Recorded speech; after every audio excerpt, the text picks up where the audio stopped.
Chapter 239. The middle gate of a slightly larger mansion would not be opened often, especially for the Liu family, which had deep roots in the present age. Not every guest would open the middle gate.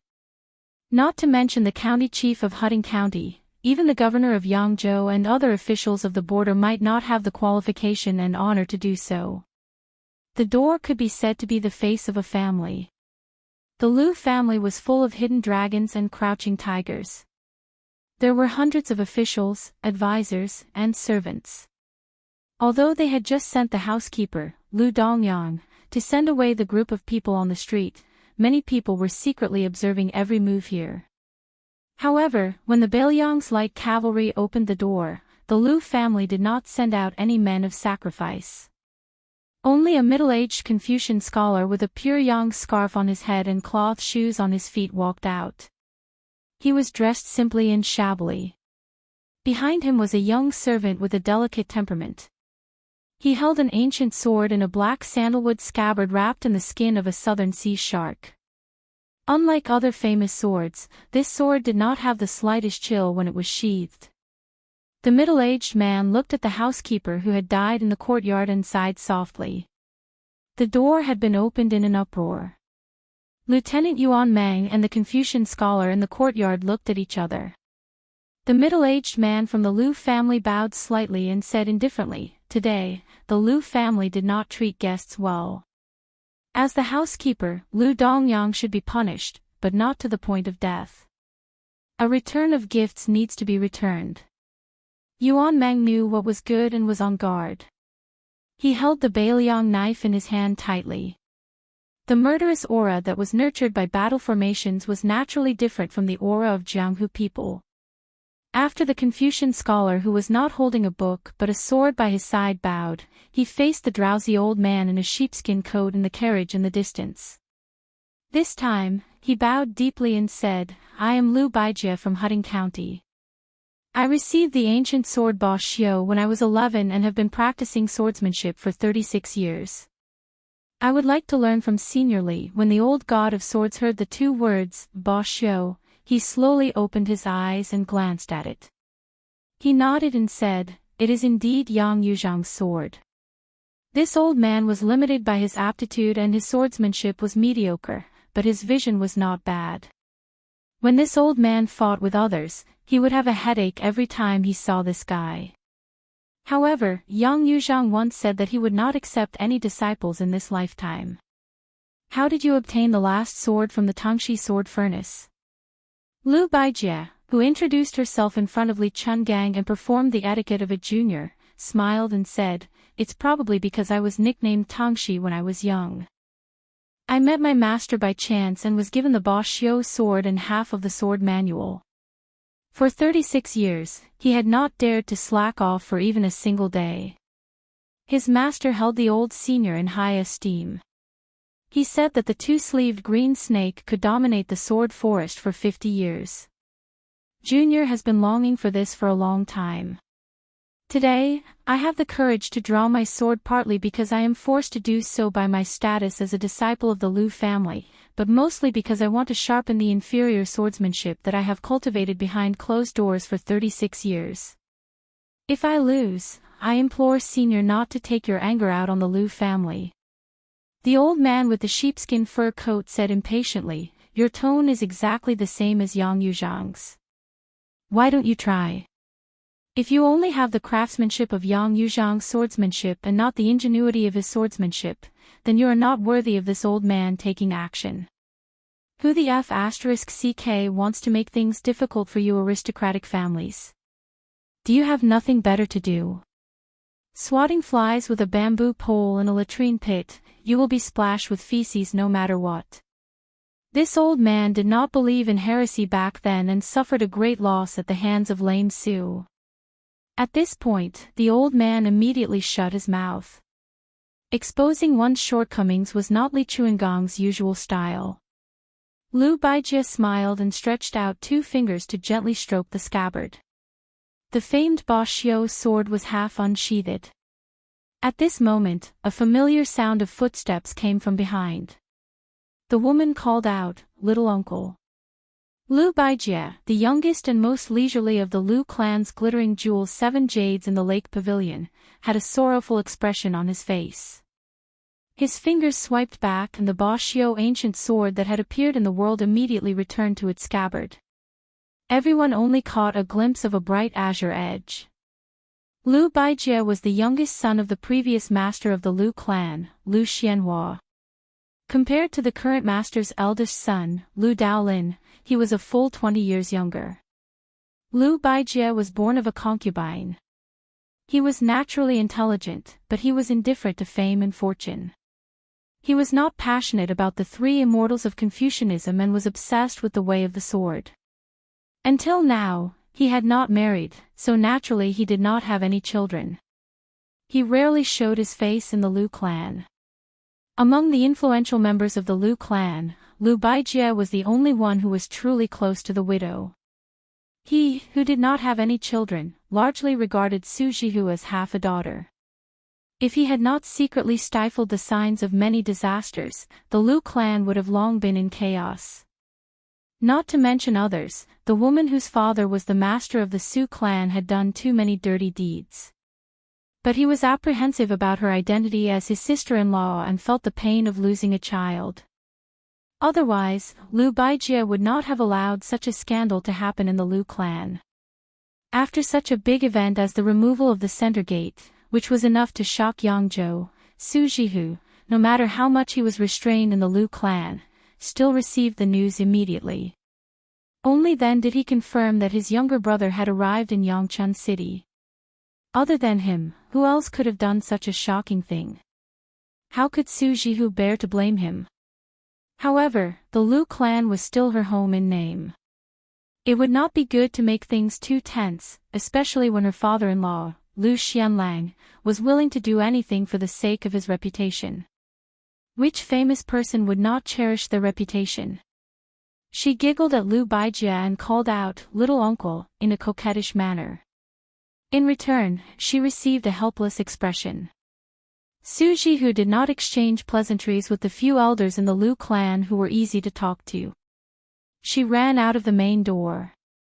All the valiant light cavalry dismounted and knelt on one knee, respectfully saying, "Beiliang's Phoenix Battalion pays respect to Princess Chang." Su Jihu ignored them. Looking left and right, she did not see her younger brother's gentle smiling face that she had always dreamed of. She was immediately disappointed. The maidservant, Blue Bird, could already walk with difficulty, but her complexion was still unsightly. Just as she was about to kneel, Su Jihu, who revealed a frightened expression but quickly concealed it, stepped forward to support her.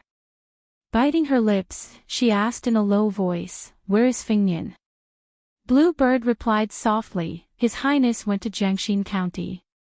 He said he would rush back to Yangchun City overnight." Su Jihu stamped her foot. Her eyes were red as she muttered, "That idiot." She took a deep breath and said rather majestically, "Follow me into the Lu clan residence." If Lu Baijie, who was of the same generation as Lu Daolin and Lu Xianlang, did not stop her, who would dare to? Lu Baijie's illustrious identity as the son of a powerful family was there, but his other identity was even more intimidating. There was a special sword review that listed Lu Baijie of Hutting County in Yangzhou. The review said that Lu Tongxi's swordsmanship was upright and vast. Although the name of the sword contained the word tyrannical, it was fully deserving of being called the sword of the king. The Lu clan residence's courtyard was deep and was a typical Jiangnan garden style. The size of the courtyard was not as large as the other 3 clan residences. However, the Sincerity Garden, which had hosted 6 emperors, was the most famous. The lake and rockery in the garden were created by the chief stone-folding master. One mountain, one peak, exuding vitality. Every stone, every seam, was properly accounted for. It was praised by the late emperor as being unique in Jiangnan. It should be known that the gardens in Jiangnan were the best in the world. One could see the ingenuity of the Sincerity Garden. Su Jihu personally led the way. Along the way, he briefly and comprehensively explained the essence of the garden structure to Yu Yue. Lu Baijia and the sword attendant were at the back. Coincidentally, Li Chungang, Jiang Inai, and Princess Jing'an were at the back. Lu Baijia, who had not used her sword today, asked the old god of swords about some doubts in the art of swordsmanship. The old man had some good karma with half of the younger generation, Yang Yuzhang, so he did not put on airs. Although Lu Baijia's character was a typical aristocratic family, in the end, she was like the sword. She was not old-fashioned and constrained. Lu Baijia only glanced at Princess Pei from the corner of her eyes and did not look at her again. Chapter 240. Su Jihu lived in the freehand garden in the northwest corner. The yard was not small, but there were pitifully few servant girls. It was slightly cold. The Phoenix Battalion, including Yuan Meng, were arranged to live in 2 yards not far from each other. At the gate of the yard, Lu Baijia bowed again before leaving. Entering the yard, Su Jihu had his personal servant girl Chiao Er bring some iced plum soup. After sitting down, he asked, "What happened on the road?" Bluebird truthfully reported everything that had happened at the reed marsh. Bluebird spoke calmly and tirelessly. The danger involved could not be described as simple twists and turns. Su Jihu's expression rose and fell. In the end, when he heard that His Royal Highness was safe and sound, he covered his chest and sighed heavily in relief. Su Jihu turned his head with a strange gaze to Pei Nanwei, who still had not been able to sit down. This unruly younger brother was really something. He even dared to steal a Wang Fei. From afternoon to dusk, the freehand garden was calm. Su Jihu asked the girls about Su Fengnian and especially liked to hear some embarrassing stories. Su Jihu did not have the good mood to be treated coldly by the Lu manner that was within reason. After a sumptuous dinner, a well-educated page came and lightly knocked on the door. He came from the smallest retreat garden in the Lu manor. Lu Baijia, who was regarded as a sword immortal by the people of Yangzhou, did not live there much. For most of the year, she took this page to travel and visit hermits. The one who opened the door was the servant girl Chiao Er. For some reason, the two of them did not see eye to eye. At this moment, it seemed that enemies would not meet unless they were enemies. Seeing Chiao Er, the page said coldly and stiffly, "My master wants to see your mistress." The atmosphere was already strange. After these words were said, it became even more awkward. Chiao Er huffed coldly and left after saying that she understood. Looking at her back with clear eyes, the page secretly revealed a thread of annoyance. Sitting in the pavilion by the lake, Lu Baijia smiled slightly and muttered to herself, "The youth already knows the taste of worry." Su Jihu walked out of the garden and sat down in the pavilion. He said guiltily, "I've troubled you this time." Sword Immortal Lu, who didn't have any of the bad habits of a noble family but still had the backbone of a noble family's descendant, shook his head and said, "It's not that I'm causing trouble for little uncle, but if I do that, it will be even more difficult for you to conduct yourself in the Lu estate." Su Jihu said indifferently, "This is nothing.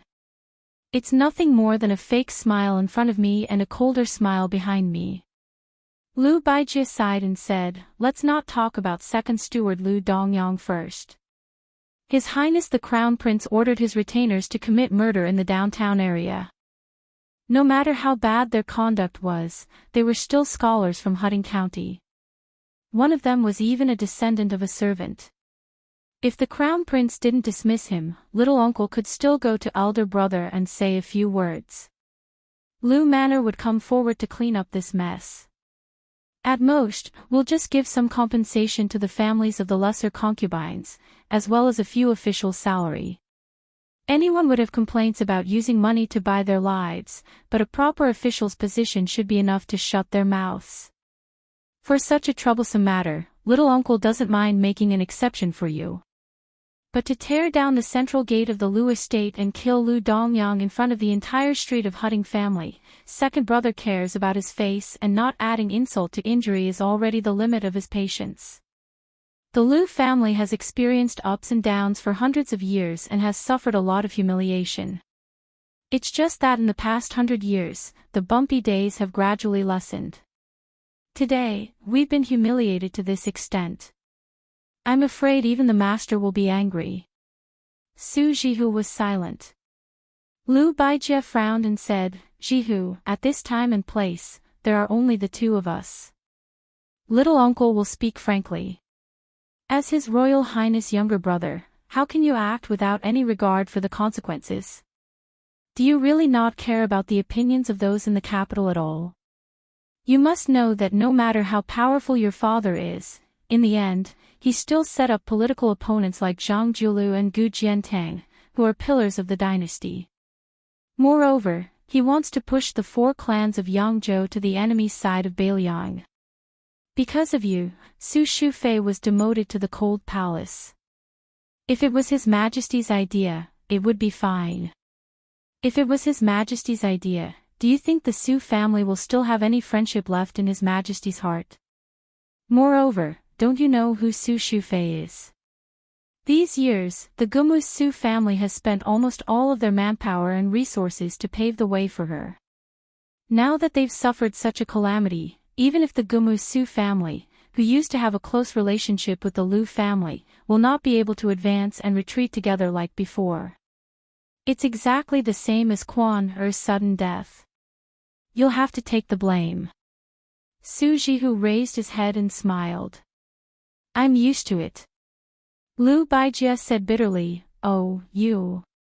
Su Jihu leaned against the red pillar and looked into the distance. He said softly, that younger brother of mine went to Jiangxin County to find trouble with that Lu lighting. Lu Baijie said in a low voice, is he still going to cause trouble? Is he not afraid of being unable to clean up the mess? If someone with ulterior motives fanned the flames, then it would not be just people fishing for fame that would jump out. Even the entire Jiangnan Dao would be in an uproar. After all these years, have you not seen through the so-called famous people of Jiangnan Dao who value fame more than life? I know, I've seen through it a long time ago. Qingzhou values benefits. Yangzhou values fame. Which Gangnam-do scholar doesn't admire my father-in-law's words, even death is more important than Mount Tai. Su Jihu squinted his eyes and smiled. But this younger brother of mine, probably because my father is the king of Beiliang, he doesn't care about the things that many people would risk their lives to hold in their hands. However, he cares about the things that even poor people don't care about the most. Little uncle, if you tell him these very reasonable advice, he probably won't listen to it. Lu Baijie, who had the reputation of Tangxi Sword Fairy, sighed. If you stop him from entering the Lu residence, your future days will be easier. But if you really go and stop him, not to mention whether you can stop him or not, you'll be the first to fall out with me. Su Jihu laughed without caring about etiquette. Uncle, you're so pitiful as a sword fairy. Lu Baijie looked at his daughter's smiling face with some sadness in his eyes. Back then, the woman he admired also had such a natural smile. If he had been more resolute and talked less about morality and the overall situation, perhaps he wouldn't have had any regrets. How could there be so many ifs in the world? Lu Baijie closed his eyes. Not far away, the page boy and the servant girl were arguing. Would these two children also understand the unusualness of thinking it was normal at the time, many years later? After Lu Baijie left, Su Jihu sat in the pavilion and waited until late at night. When His Royal Highness appeared outside the Lu residence, the white horse was dragging a cold corpse that had long been badly mutilated. Obviously, it had been dragged all the way from Jiangxin County to Hutting County. Although Lu Baijie, who was guarding the door, had expected this, he still felt extremely shocked when he saw this scene. After Su Fengnian dismounted, he raised his head to look at Lu Baijie. Because of his elder sister, Su Jihu, he didn't have any ill feelings toward this Tangxi sword fairy. He only saw Lu Baijie put one hand on the hilt of her sword and supported it with a Ba Xiu ancient sword. Su Fengnian said expressionlessly, "Is Mr. Tangxi trying to sell me some benevolence and righteousness?" Lu Baijie snorted coldly and turned to leave. In addition to shock, he was also puzzled. How did the Crown Prince of Bailiang get so seriously injured? Su Jihu ran all the way, leaving the servant girl Qiao Er far behind. She rushed out of the Lu residence's gate and stopped very close. She smiled and said, "Ah, we've caused trouble again." She didn't notice that Su Fengnian's back was dripping with blood. When the horse dragged the corpse through the city gate, the assassin, like a gecko, stuck to the ceiling of the cave, waiting for an opportunity, struck and almost shattered his spine. But Su Fengnian just stared at her with red eyes and said softly, "Sister, let's go home, okay?" Chapter 241. In the Free Will Garden, Su Jihu's private room was filled with the stench of blood. Even the 3 purple smoke sandalwood furnaces that had been added with high-grade ambergris biscuits could not conceal the smell. Su Jihu's face was pale as he looked at Li Chungang, who was taking Su Fengnian's pulse. His Royal Highness's upper body was naked as he lay on the bed. His spine was badly mangled. The old god of swords had a look of pity on his face. Su Jihu, who was not afraid of anything, was so scared that tears fell down his cheeks.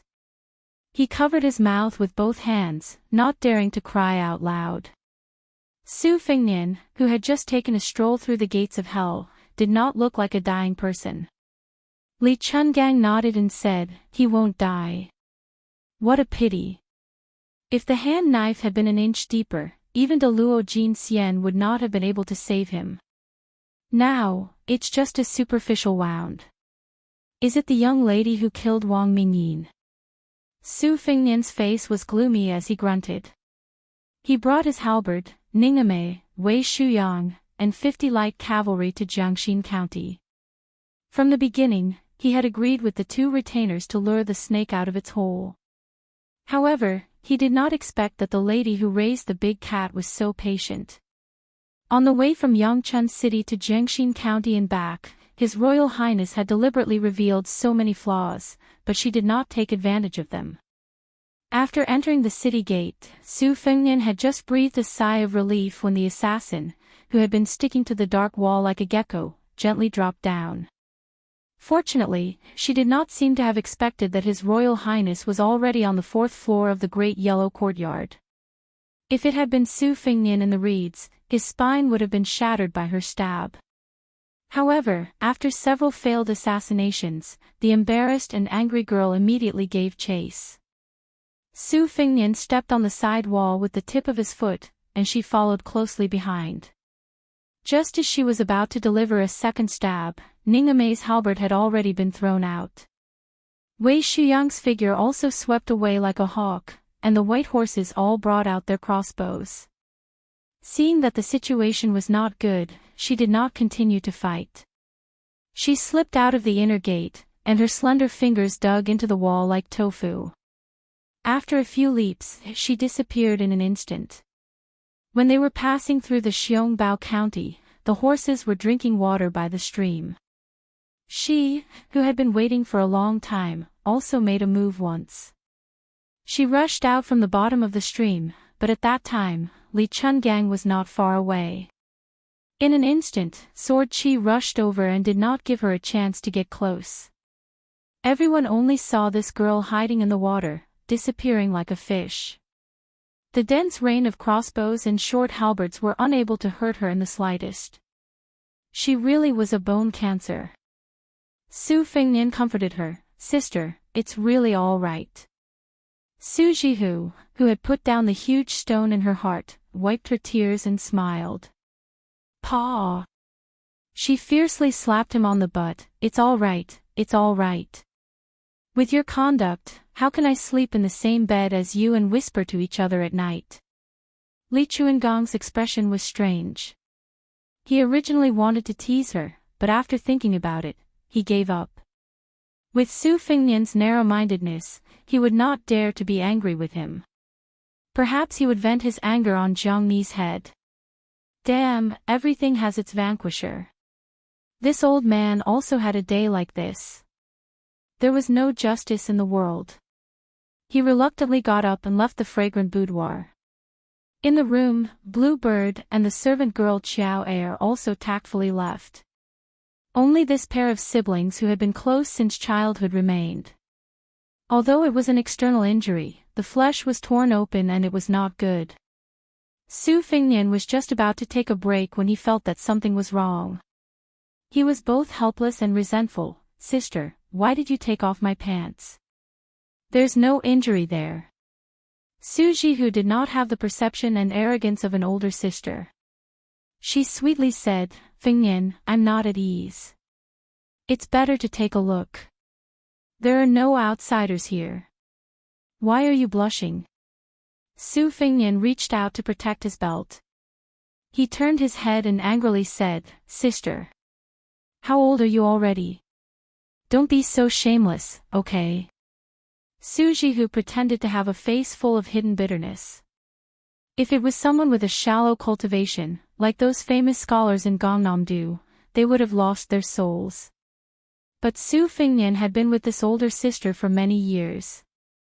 How could he not know her tricks? He didn't dare to loosen his grip at all, fearing that she would succeed.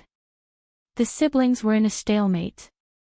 Su Fengnian begged for mercy. Sister, I'm begging you, okay?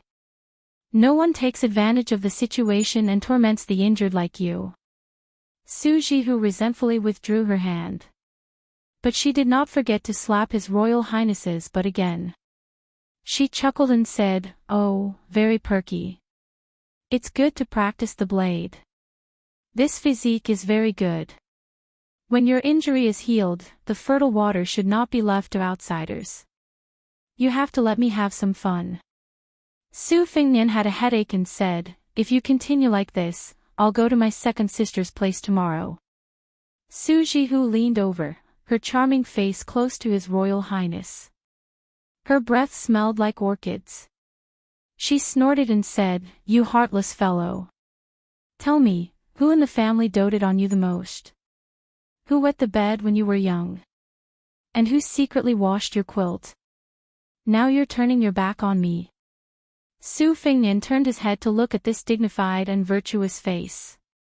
It was difficult for outsiders to see it. He said softly, Sister, why don't you come home with me? Su Jihu squatted at the head of the bed.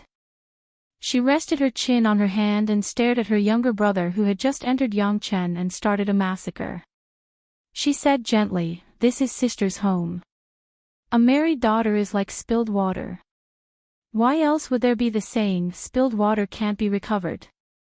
Even if sister goes back to Beiliang, it's only to visit family, not to go home. Su Fengnian didn't say anything. Su Jihu reached out and stroked this fellow who didn't hesitate to make enemies in Gangnam-do for her. After looking at him for so many years, she still couldn't get tired of looking at him. She said softly, my youngest uncle, that Tangxi sword Immortal Lu Baijie, said that you're going against the tide and won't amount to anything. This is because he doesn't know how much Fengnian likes sister. Of course, sister knows how much your heart aches. You killed those boring scholars in the city and went to Jiangxin County to drag Lu Lighting to death to Hutting County. Other than wanting to avenge sister, you also want to force sister out of Gangnam-do so that I can go back to Beiliang with you. Am I right? You fool, I'm still your sister no matter where I am. If I really go back to Beiliang, will I be happy? In the future, when your second sister goes back from Shangyin Academy, she'll be jealous of you every day. I can't win against her when it comes to reasoning, so I don't want to suffer this. This time, you came to see sister first. She's not happy even when you call her second sister. She'll be furious. Su Fengnian snorted in a fit of pique. Su Jihu reached out and pinched this increasingly angular face. She said with a smile, you're becoming more and more attractive, but you're still a child. Su Fengnian was just about to speak when Su Jihu waved her hand and said, go to sleep. Don't chase sister away. I'll take a good look at you. Su Fengnian fell into a deep sleep. Chapter 242. When His Royal Highness woke up in the morning the next day, he found that his eldest sister had fallen asleep at the head of the bed. He got up with a wry smile. The wound on his back had already scabbed over, and the speed of his recovery was astonishing. Although there was still a long way to go before he reached the Vidra realm, he already had a huge advantage over the body of an ordinary martial artist. The sound of Su Fingnian waking up did not wake Su Jihu up, but it startled the servant girls sleeping next door, Chow Chow. Most of the servant girls who did their jobs were not deeply asleep. She casually put on a coat and trotted in. It was a hot summer day, so she was dressed lightly. Her growing figure was graceful, and she had the unique moist spirit of a Jiangnan woman. Her body was light and pure. Otherwise, the capital's officials and dignitaries would not have raised thin horses in their households. The thin horses trained by the Gongnam-du and the West Chu concubines were known as the Two Beauties. Su Fingnian raised his finger and shushed her, indicating for the budding young girl to be quiet. She glanced at His Royal Highness's naked upper body, and her small face flushed red. She quickly lowered her head, afraid that she would overstep the rules. The higher the status of a powerful family, the stricter the rules and regulations. The masters also had different personalities, so the servants naturally did not dare to be arrogant and overstep the boundaries. Moreover, the servant girl Chow Chow had heard too much about the arrogant behavior of Bailiang's heir apparent from the Mrs. Mouth. In addition to yesterday's disturbance, she did not dare to be careless. The little girl originally thought that His Royal Highness would at most go to Jiangxin County to beat up that henpecked Master Qingzhai after seeing the Mississippi. She would never have thought that His Royal Highness would use a horse to drag Lu Lighting's corpse from Jiangxin County to the Lu residence. Su Fingnian picked up a mutton-fat jade bottle at the head of the bed, lowered his voice, and chuckled, "Chow help me apply the ointment. I can't reach my back." The little girl trembled as she took the jade bottle. She poured out the fragrant ointment onto her fingertips and sat on the edge of the bed. Her face, ears, and neck were red as she gently applied the ointment onto His Royal Highness's back. When her fingertips touched the skin, her delicate body trembled. The girl's sparkling and translucent skin was almost dripping with water. However, when she saw that in addition to the new injuries on His Royal Highness's back, there were also some old scars, she only felt shocked. She didn't dare to imagine why His Royal Highness, who had such a prestigious family background, would be covered in scars. The little maid Chow lived in the courtyard of the Lu residence, which was as deep as the Marquis's palace. She was especially fortunate to be under Su Jihu's protection. How could she understand the sinister ups and downs of the Jianghu? To her, if the miss ate less rice or caught a cold from heatstroke, it would be a big deal. It was like being slapped in the face by a fierce woman. She would risk her life to avenge the miss and repay the kindness. Generally speaking, Chow was lucky to be able to meet such a widowed master like Su Jihu. She didn't need to worry about being molested by her master's men. In the aristocratic families, how many maids as delicious and seductive as her could maintain their virginity? They would have long been secretly eaten or openly eaten until not even their bones were left. The private affairs of the boudoir were something that even the moral model sages and scholars couldn't say anything about. With her help, Su Fengnian put on a new set of clothes and quietly got off the bed. He smiled and said, "Chow I'm going out to get some fresh air. You just wait for my sister and let her wake up naturally." Chow timidly and shyly agreed. Only now did she secretly notice that His Royal Highness was tall and slender. He was much taller than the Gongnam-du men. Su Fingnian walked out of the room. Blue Bird was standing in the courtyard. Master and servant left the freehand garden and strolled along the lake. Su Fingnian saw that the Tangxi sword fairy Lu Baijie was already sitting in the pavilion. He didn't know if she was waiting for him. Su Fingnian walked over without hesitation. Lu Baijie was the youngest of the 7 glittering jewels of the Lu family. Because he had never married and had children, he did not leave the family and lived in Retreat Garden. Because the head of the family, Lu Daolin, held the position of the Right Chancellor of the Imperial College in the capital, all the affairs in the Lu residence were usually handled by Lu Xianlang. Tang Shi Sword Immortal usually did not care about worldly affairs, but the more he was like this, the more his words carried weight on important matters. Even Lu Daolin and Lu Xianlang, who held the power of the Lu family, had to pay attention to the opinions of this concubine-born brother. Among the 7 heroes of the Lu family, apart from these 3, one of them had devoted himself to cultivating Taoism and one of them had entered Buddhism, while the other 2 were officials in Yangzhou. They were both primary grade 4 officials. Being a local primary grade 4 official was already a true high-ranking official. They were far more popular than being a primary grade 4 official or even a secondary grade 3 official in the capital. Although the officials in the capital had always looked down on the officials from other places, the ones who truly wanted to enter the cabinet were mostly secondary grade 4 officials. It would take at most 6 years and at least 3 years to accumulate enough experience and popularity before returning to the capital. Only then could they be considered as the true pillars of the dynasty.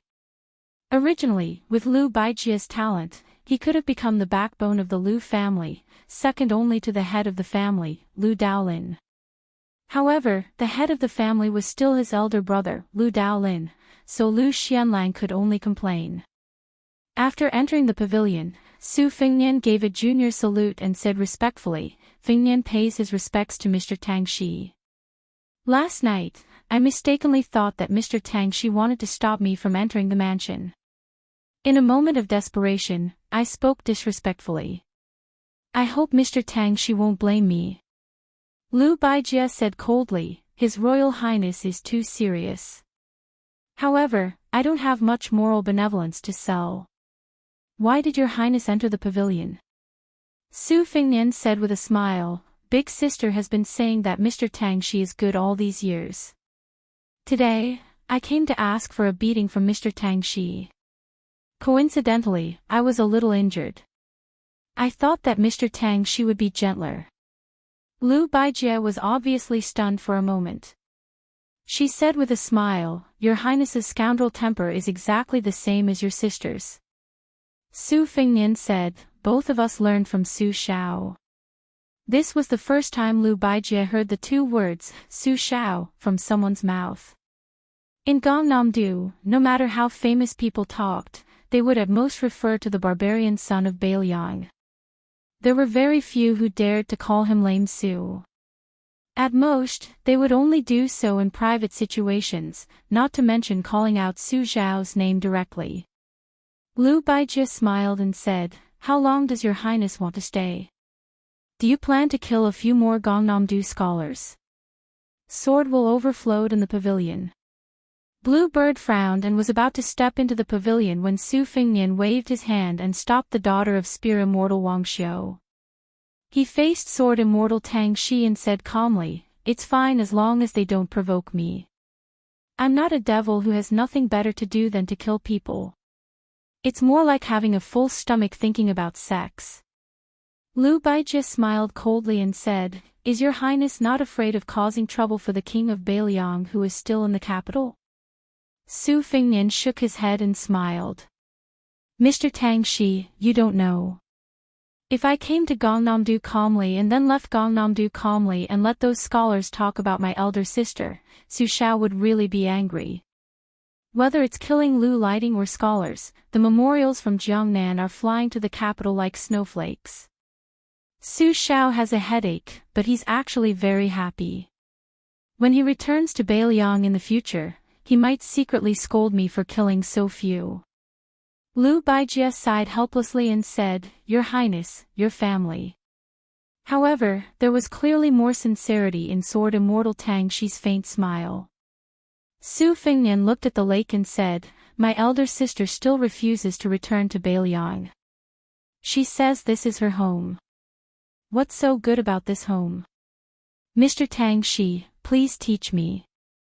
Unexpectedly, Lu Baijia laughed for no reason and said, "It's not good at all.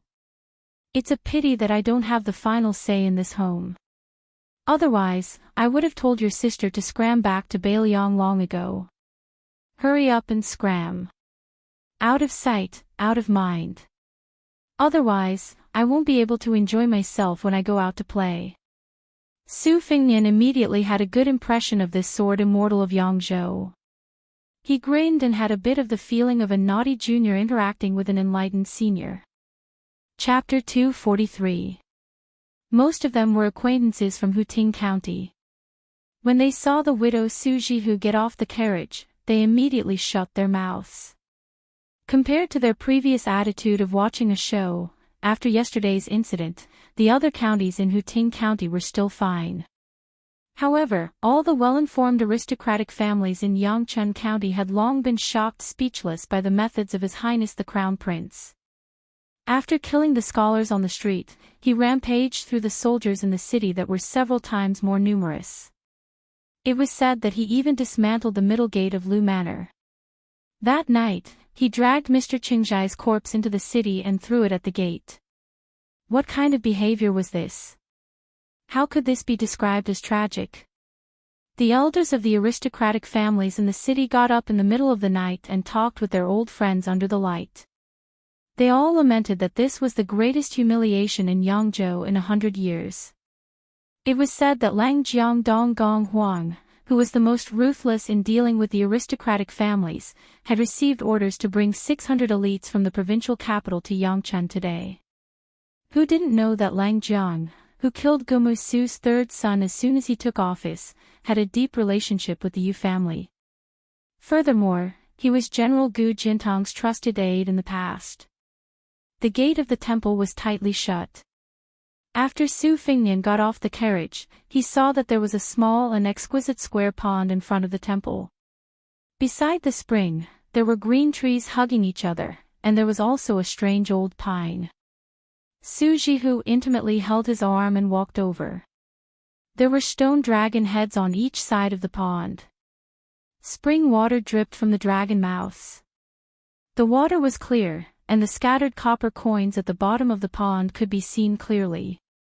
Su Jihu picked up a dead branch and crouched down to stir the spring water. When she stopped stirring, a line as thin as a silver thread would appear on the surface of the water. She raised her head and smiled. Do you see?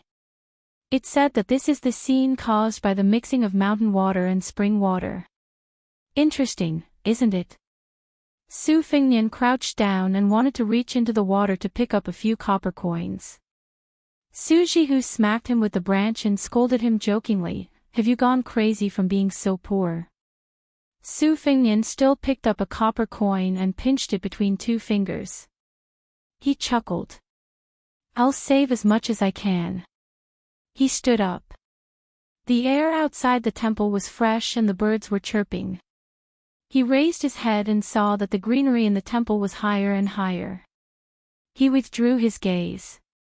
The old pine tree beside him was indeed not vulgar. Its thick trunk twisted left and right, twisting like a crouching dragon.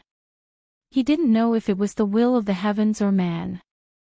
The old god of swords and Jiang and I were standing under the tree. The old man with the sheep fur coat sighed. The will of the heavens are too sentient, but if it was done by man, it would be too heartless. But I've never actually seen anyone actually do it, but I've never seen anyone actually do it, but I've said. But I've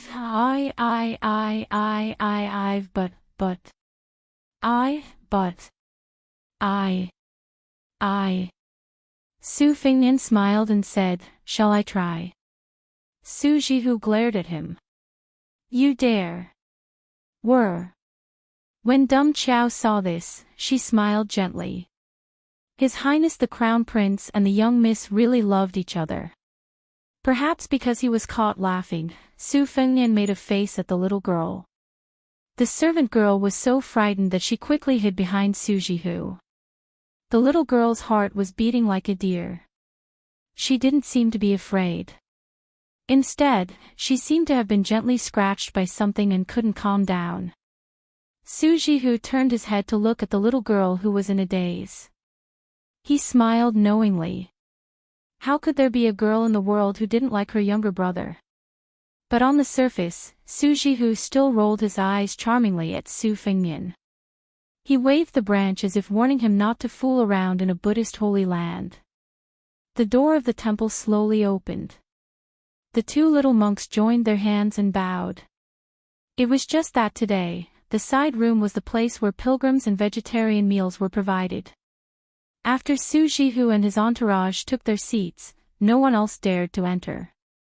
At Su Fengnian's table, Su Jihu was sitting. In addition to the 9 bushels of Daoist mi and Daoist Wei Shuyang, there was also an empty stool.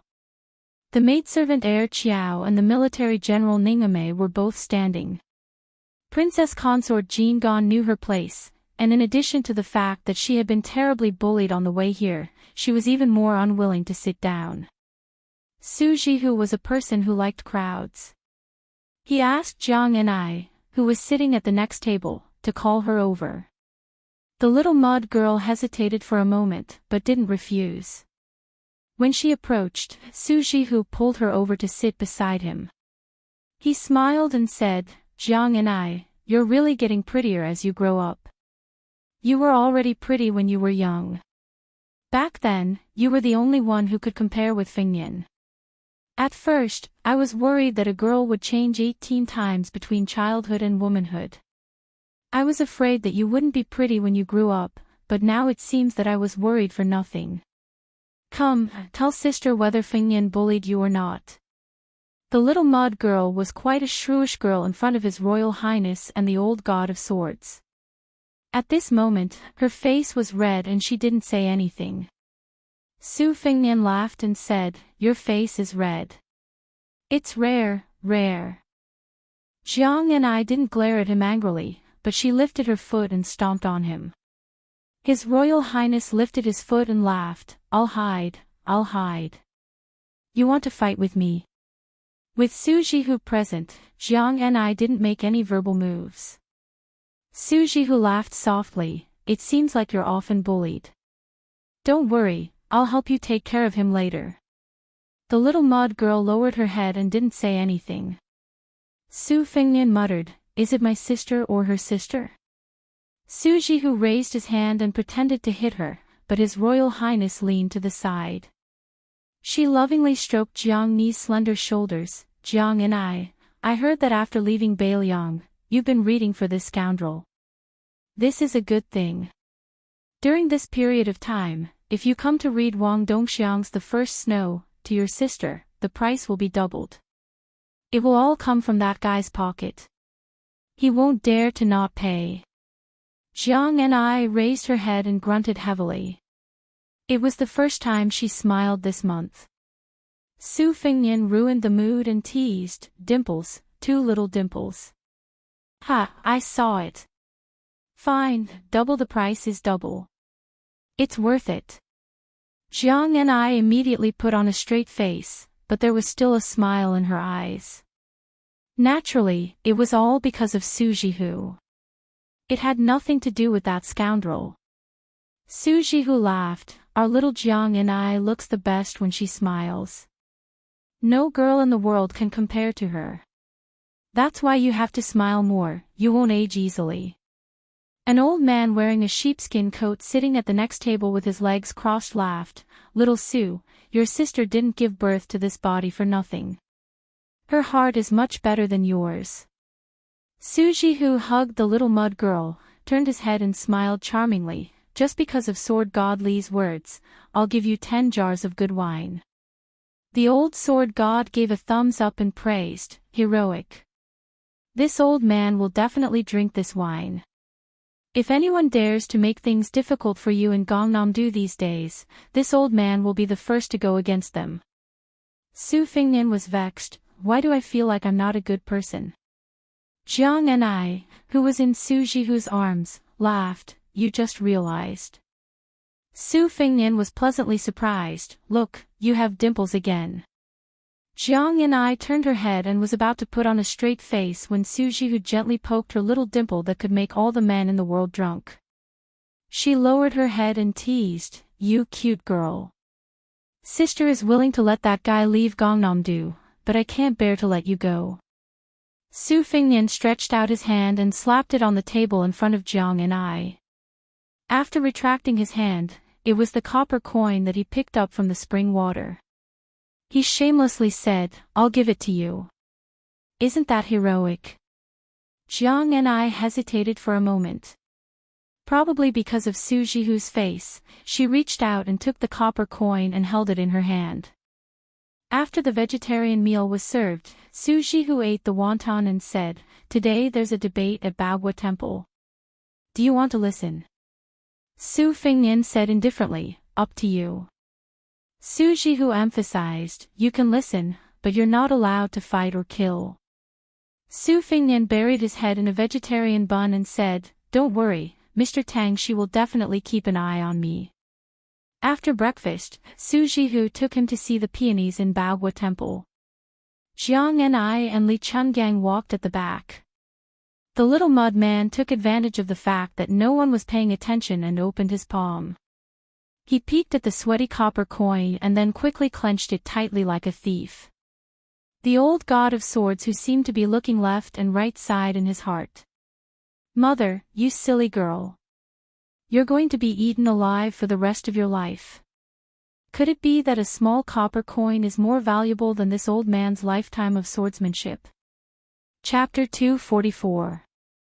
Most of the peonies in Bagua Temple had already passed their flowering period, so the two types of peonies, Yao, Huang, Wei, and Zi, no longer competed for beauty. Only a few relatively mediocre peonies were still blooming, such as the Mo Kue peonies that had flowers in the leaves, which reduced their charm. However, a starving camel is still bigger than a horse. The peonies in Bagua Temple could still be considered splendid compared to Bailiang Palace. Just walking around the temple and admiring the scenery took up 3.5 hours. There was still some time before lunch, so the group of people sipped tea in an elegant meditation room. It was clearly a temple, but the one brewing the tea was a graceful Taoist nun. The emperors of the two dynasties all worshipped Taoism, following the example of their superiors and subordinates. Zhuang Lao Shui also said that tea was an important topic for the scholars of Gangnam-do. Many women of aristocratic families had the habit of devoting themselves to Huang Lao Shui's elegance. However, it was still somewhat strange for a Taoist nun to appear in the meditation room. She was about 30 years old, with red cheeks, long eyebrows, and blue eyebrows. She looked very much like a Taoist cultivator. Su Huipeng could be considered Su Fengnian's close friend. Probably because the two women were both widows, they had gotten closer over the years. Perhaps this Taoist nun loved the house and its crow, so she was quite polite to Su Fengnian. Although she did not speak much while brewing tea, most of her time was spent exchanging pleasantries with Su Weisheng. Occasionally, her gaze would meet His Royal Highness, and she would smile. The teapot was an exquisite tin bottle. It was expensive because it was tightly sealed, and the nature of tin was similar to the nature of tea. Before storing it, the large bottle was filled with water and the small bottle was blown to test for leakage. She looked like an expert in the way of tea. How could a layman like her understand these things? She only thought about how to make the jade more expensive. The teapot was a simple and unadorned style. She saw Su Fengnian staring at the teapot, so she explained, "My father came across this when he was young and went to the two Zen temples to listen to the teachings of the eminent monks.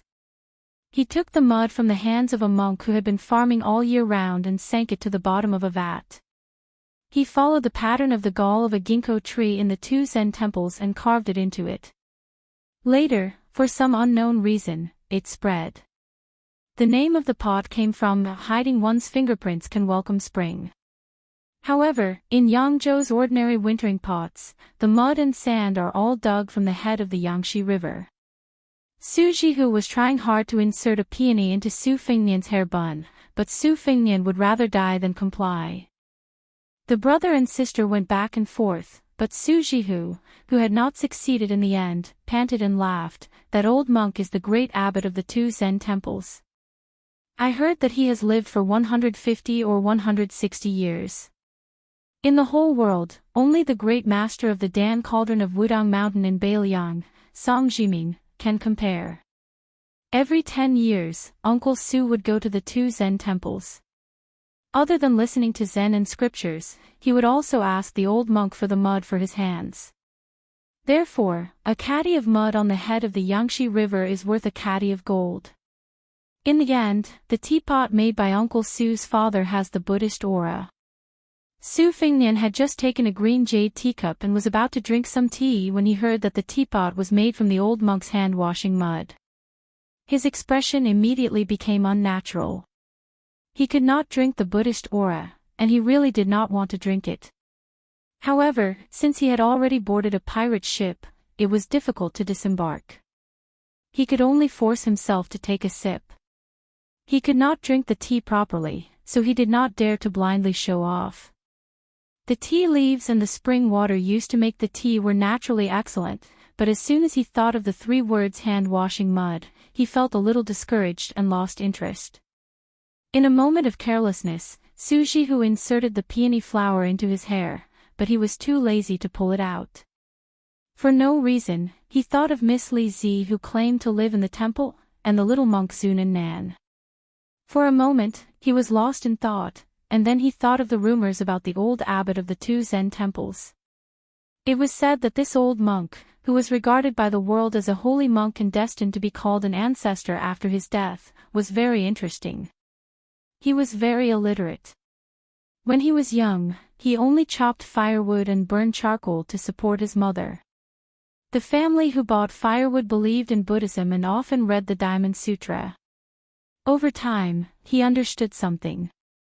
After his mother passed away, as soon as he went up the mountain, he received the mantle of the two Zen Buddhas, shaved his head, accepted the precepts, and became a monk to preach the Dharma in one go. It should be noted that he was preaching the Dharma and not the scriptures.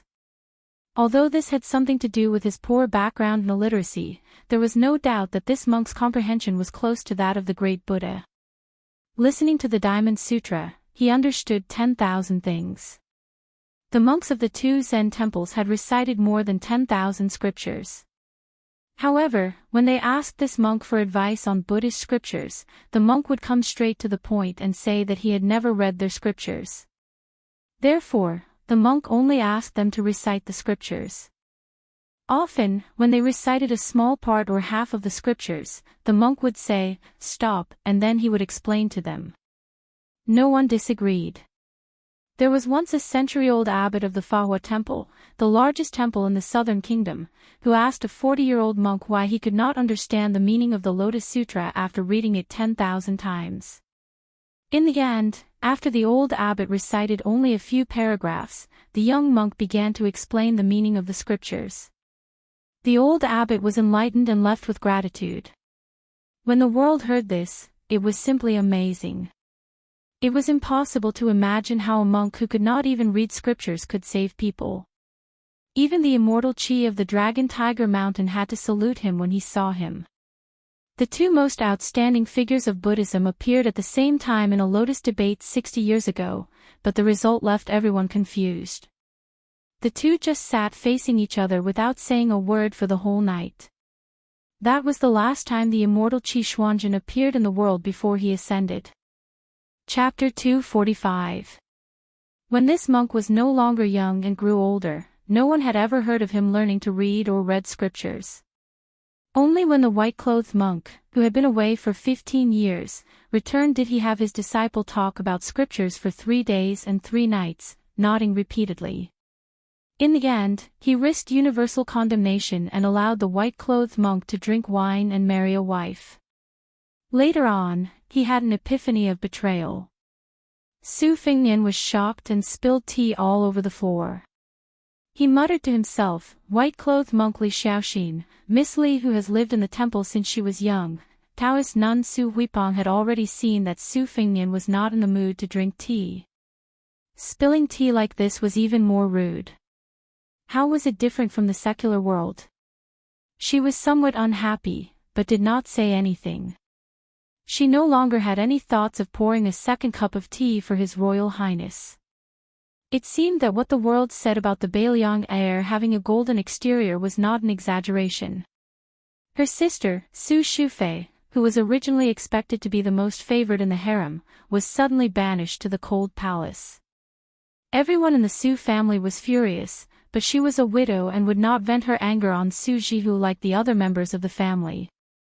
Last night, when she learned that His Royal Highness was stirring up trouble in the 2 counties, she only laughed it off.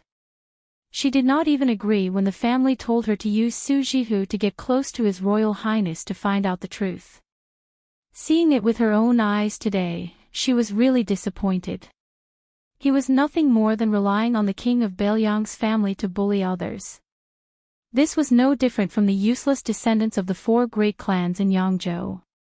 Su Huipeng glanced at Su Jihu, who she used to be able to talk to, and sighed in her heart. The tea was not cold, but the atmosphere was much colder. It was not something that could be changed by adding a few pieces of charcoal. Su Jihu seemed to be close to ink, and was not as quick to understand as before. He only said that he wanted to walk around Baogua Temple with his younger brother, and then left the meditation room. Su Hui sat quietly for a while, waiting for the group of people to leave. Then she slowly got up and walked out of the back door of the courtyard. She went straight up the tea mountain. After walking for half an hour, she finally saw a bamboo building. There was a bamboo chair under the bamboo eaves. An old man with snow-white eyebrows was sitting on it. On his knees was a shikigami with snow-white fur. The old man stroked the shikigami's head and looked at the mountain in the distance. The old man stretched out his hand and Su Hui sat upright on a small stool beside the bamboo chair. Before she could speak, the old man smiled kindly and said, "You came so early. You must be very disappointed." Su Huipeng said softly, "Old ancestor, you have a clear understanding of worldly affairs." The old man smiled and said, "That's good too. Since His Royal Highness can't be helped, then so be it. Us old fellows will also be relieved." Su Huipeng knew that her opinion might affect the future plans of the 4 great clans in Yang province. She said nervously, "Old ancestor, why don't you send someone to test him again? I'm afraid I'm wrong." The old man glanced at her. The Taoist nun, who already had a high status, was so scared that her delicate body trembled slightly. The old man stroked the shikigami's head and smiled, "What are you afraid of? Do you think a little girl like you will bear such a huge burden? That would be looking down on people like Qing Lian, Su Gong, and Lu Daolin. Yang province isn't that shabby." Su Huipeng's face was pale and she didn't dare to make a sound. The Minister of Personnel, Qing Lian, was the head of the Yu family in Jiang Exin. Lu Daolin was the head of the Lu family in Lake Pavilion. Dragon General, Su Gong. Although he wasn't the head of the Su family in Gumu, he was still a great general of the dynasty who held military power. However, when these talented big shots of Yang province saw this old ancestor, even if they did not tremble with fear like Su Huipeng, they still had to stand and speak respectfully. The reason why Su Huipeng could sit down was not only because she was a woman, but also because she was the granddaughter-in-law of this old consecrator of Yang province. How could the foundation and power of the enormous Jiangnan scholars group be compared to the Green Party with only 100 years of foundation? Hong Jia's escape to the north was planned by the old ancestor. There was also the family traits that evaluated the ranking of the clans in the world. A total of 9 people from the dynasty participated. The old ancestor's ranking was even higher than that of the current Grand Secretary, Zhang Jiulu. This was because when the old ancestor was young, he was under the same master as the old Grand Secretary and the Grand Preceptor of West Chu, Sun Shiji. No matter how powerful Zhang Jiulu was, he still had to consider himself a junior. The old man gazed into the distance. Today's debate between kings and tyrants will probably have to pick up the wisdom of others again. Su Huipeng hesitated but didn't say anything in the end. The old ancestor was involved in the debate between kings and tyrants at the pinnacle of the past 50 years. Naturally, he had the right to say this. The old man sighed. The old Grand Secretary was lucky to have Zhang Julu surpassing him. Otherwise, with his ability, he would only be a paperhanger in the empire. He was destined to be unsuitable after the Spring and Autumn War. It's good that he died. Otherwise, he wouldn't be able to maintain his integrity in his later years. That old man's son from West Chu is miserable. In terms of reputation, the two of us added together can't compare to him. Now, among the scholars, he only loses to Su Rintu in terms of infamy. It's better for him to die. Su Huipong only listened with an open mind. The old man heard the lion cat meow and lowered his head to look.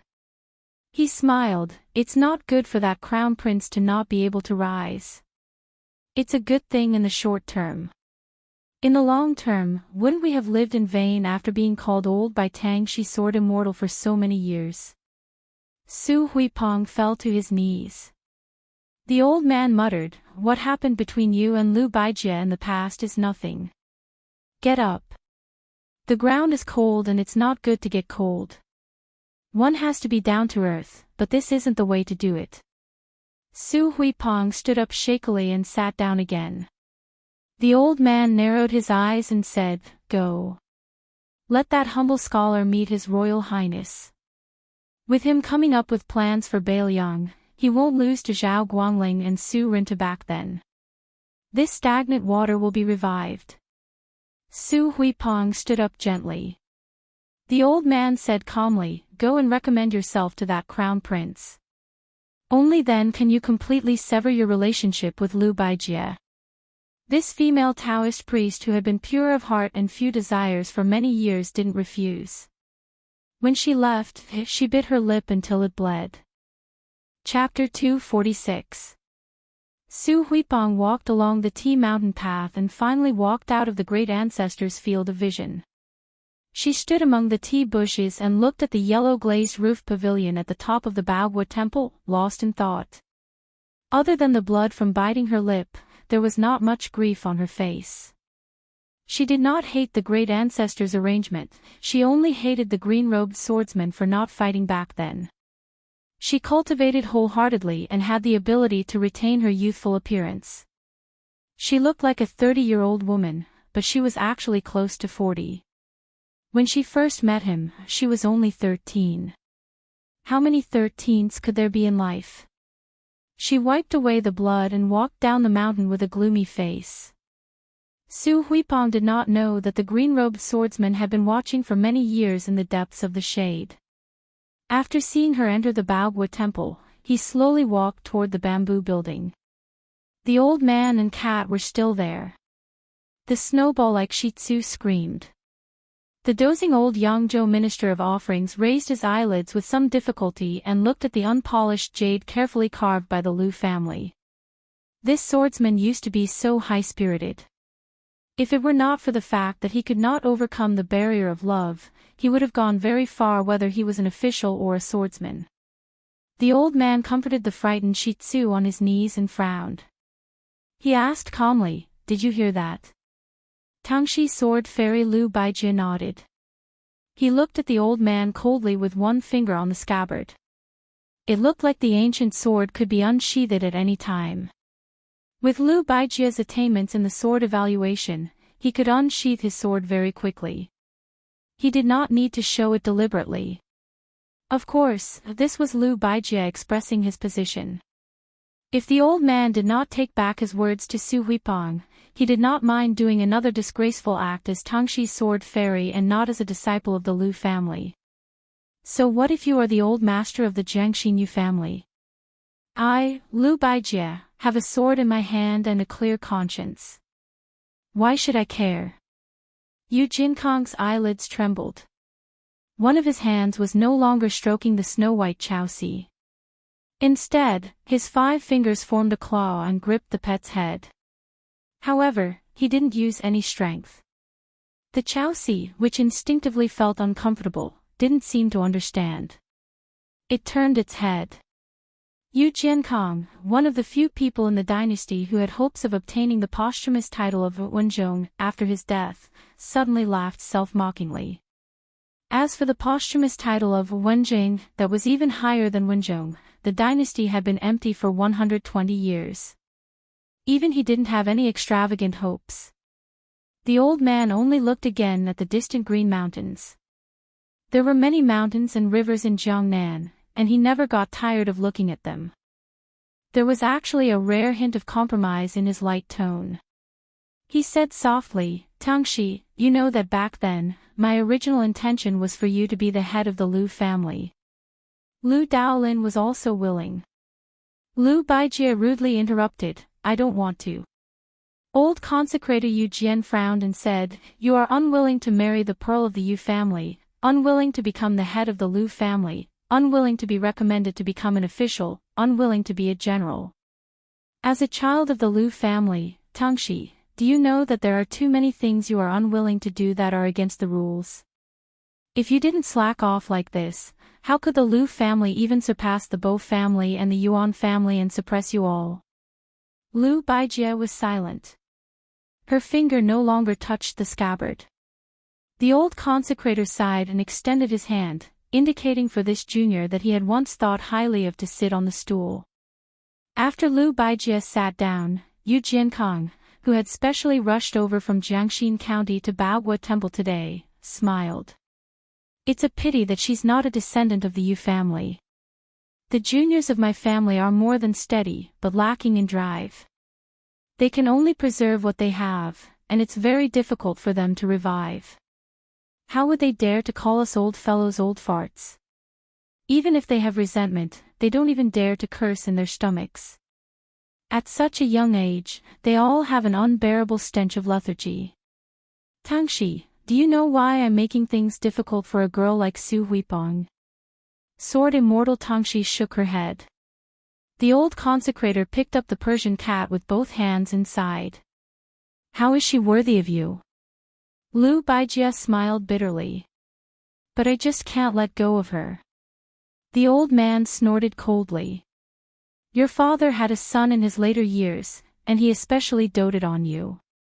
Before he died, he even left a letter for me in Su Yinxing.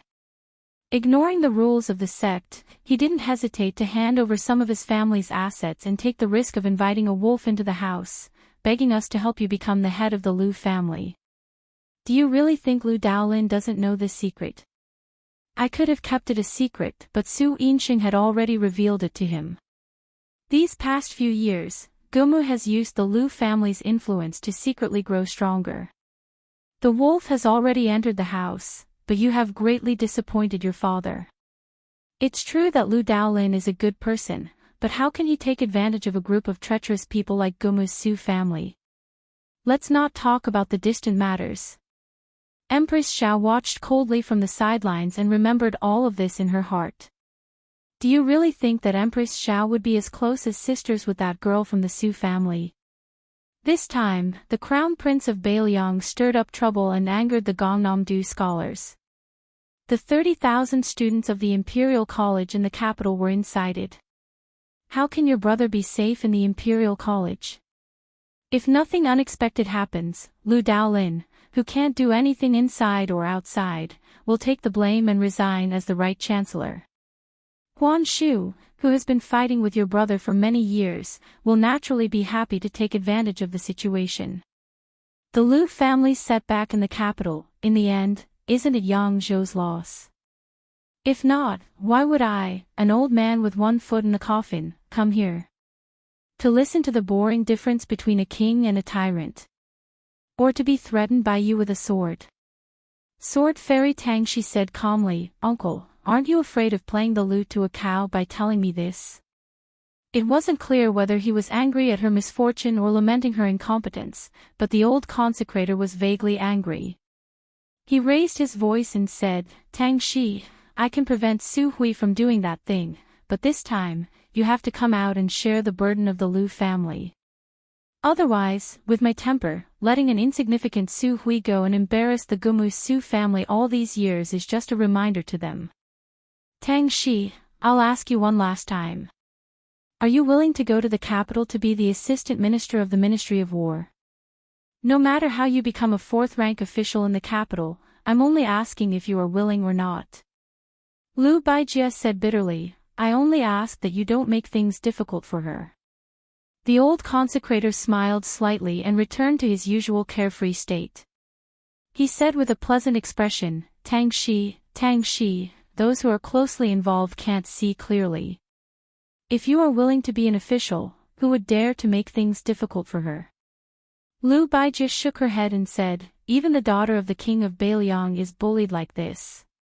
She is only an abandoned child of the Gumu Su family. How can I be at ease? The old man said calmly, all right, I can make an agreement with you. You go to the capital. After all, she is the granddaughter-in-law of the Yu family in name. No one can bully her. Sword Fairy Tang Shi, Lu Baijie stood up and left calmly with her hands clasped in front. The old man narrowed his eyes and leaned back in his chair. His thoughts were unfathomable. Chapter 247. A pair of master and servant walked out of the bamboo building. They were the young master holding a fan and the green-robed swordsman who had seen the Bailiang's light cavalry in the restaurant. The handsome young master had changed into an ivory fan with 3 different beauties painted on it. He squatted beside the old guardian Yu Jiankang and reached out to pet his Persian cat.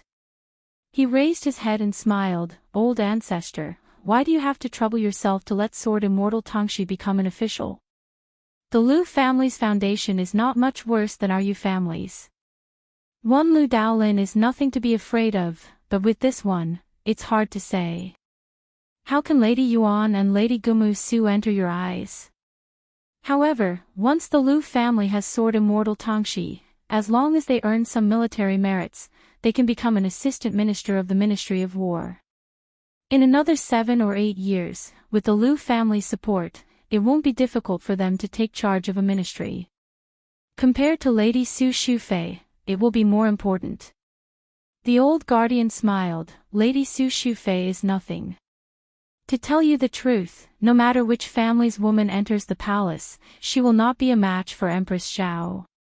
Nowadays, taking the path of a foreign relative is the stupidest method. Lady Gumu Su does not believe in heresy and is short-sighted. Sooner or later, she will cause trouble. However, the path of a dynasty's military and politics is very profitable. Our Gongnam-do doesn't lack scholars, but we lack people like Lu Baijie who can immediately make contributions. Whether it's in the long run or in the private sector, I will let him enter the Ministry of War. As for whether Lu Baijie can emerge from the cracks between Lame Su, Gu Jiantang, and the other vassals, we will have to take it one step at a time. With Lu Baijie's personality, he can at most become a general and not a minister of the Ministry of War. However, we can distract the Lu family, create a rift between the Lu family and the Su family, make Lady Yuan, who has been arrogant all these years, feel as if there is a fishbone stuck in her throat. We can also make the Lu family feel indebted to our Yu family. Think about it, how many can we achieve in one fell swoop? The young master held the fan with 2 fingers and smiled, 4. After pondering for a while, the young and handsome young master opened his fan and said carefully, Ancestor, the Su and Lu families are in-laws after all. If Sword Immortal Tangshi controls the military power in the future, it seems that he can make the imperial court fear Bailiang even more. The old man was gratified and said, this is only half a gain and half a loss. It's not good to talk nonsense. Cripple Su and Lu Baijie's personalities are naturally incompatible. His Majesty may not be unable to see it. Even if His Majesty can't see it, Empress Xiao can see it clearly. In this world, the marriage between the aristocratic families is only stable because of the study of aristocratic families like ours. Deep down, the Su and Lu families look down on each other. But for you to be able to see this point, it's already not bad.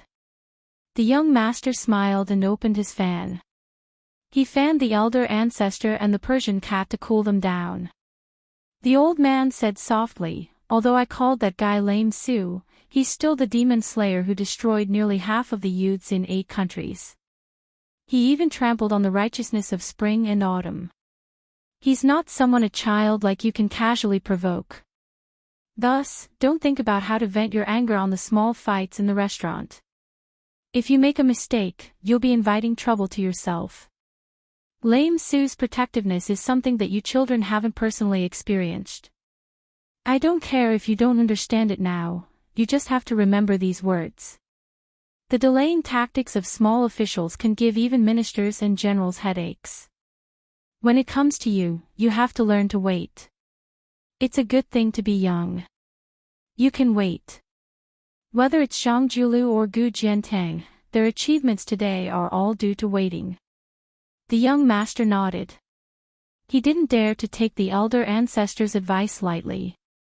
Although it was a bit regretful that he couldn't immediately trip up the Bailiang heir, since even the elder ancestor said to wait, he was only a bastard son of the Yu family. He naturally didn't dare to disobey and understood the importance of patience. At this time, Su Fengnian only brought Princess Jing in with him as they walked and stopped in Baogua Temple. As they walked, they arrived at the foot of the crouching dragon pine outside the temple. There was shade and a clear spring. Su Fengnian sat on a rock beside the spring. He was particularly comfortable in the scorching heat. Today, Baogua Temple was hosting an unprecedentedly grand debate. Ordinary pilgrims couldn't enter the temple to burn incense and worship Buddha. There were several monks standing guard at the entrance. Other than familiar faces, ordinary people had to hand over their name badges. Only those with sufficient status could enter. Su Fengnian saw a poor and pedantic scholar pacing back and forth outside the temple for a long time. The sun was scorching hot and he was quickly covered in sweat. He guessed that it was because Su Fengnian was dressed in brocade and had an extremely charming maid serving him by the spring. He didn't dare to come forward to enjoy the shade. In Gangnam-do, it was a great shame for a descendant of an aristocratic family to sit at the same table as a child of a humble family. Of course, the scholar didn't dare to ask for trouble. However, he really couldn't endure the heat of the sun. After hesitating for a long time, he finally squatted down at the spot furthest away from Su Fengnian by the spring. He cupped a handful of water and splashed it on his face. It was extremely comfortable and he let out a long breath. After squatting for a while, he saw that Su Fengnian didn't make a sound. Only then did he carefully sit down and wipe his wet hands on his sleeve. He took out a book from his bosom and silently began to read. Su Fengnian glanced at it out of the corner of his eye. It wasn't a book commonly seen in Jiangnan, but rather the Four Scriptures, Chapters and Sentences collection by the great scholar of Bailiang, Yao Baifeng. Looking at the scholar's lips, it was even more interesting. It was simply deviating from the classics to the extreme. Mr. Yao's interpretation of the scriptures, based on what I have seen, may not be the saint's original edict. There are many things to consider. His words are too high, but he exerts his own will too much, overflowing the original scriptures.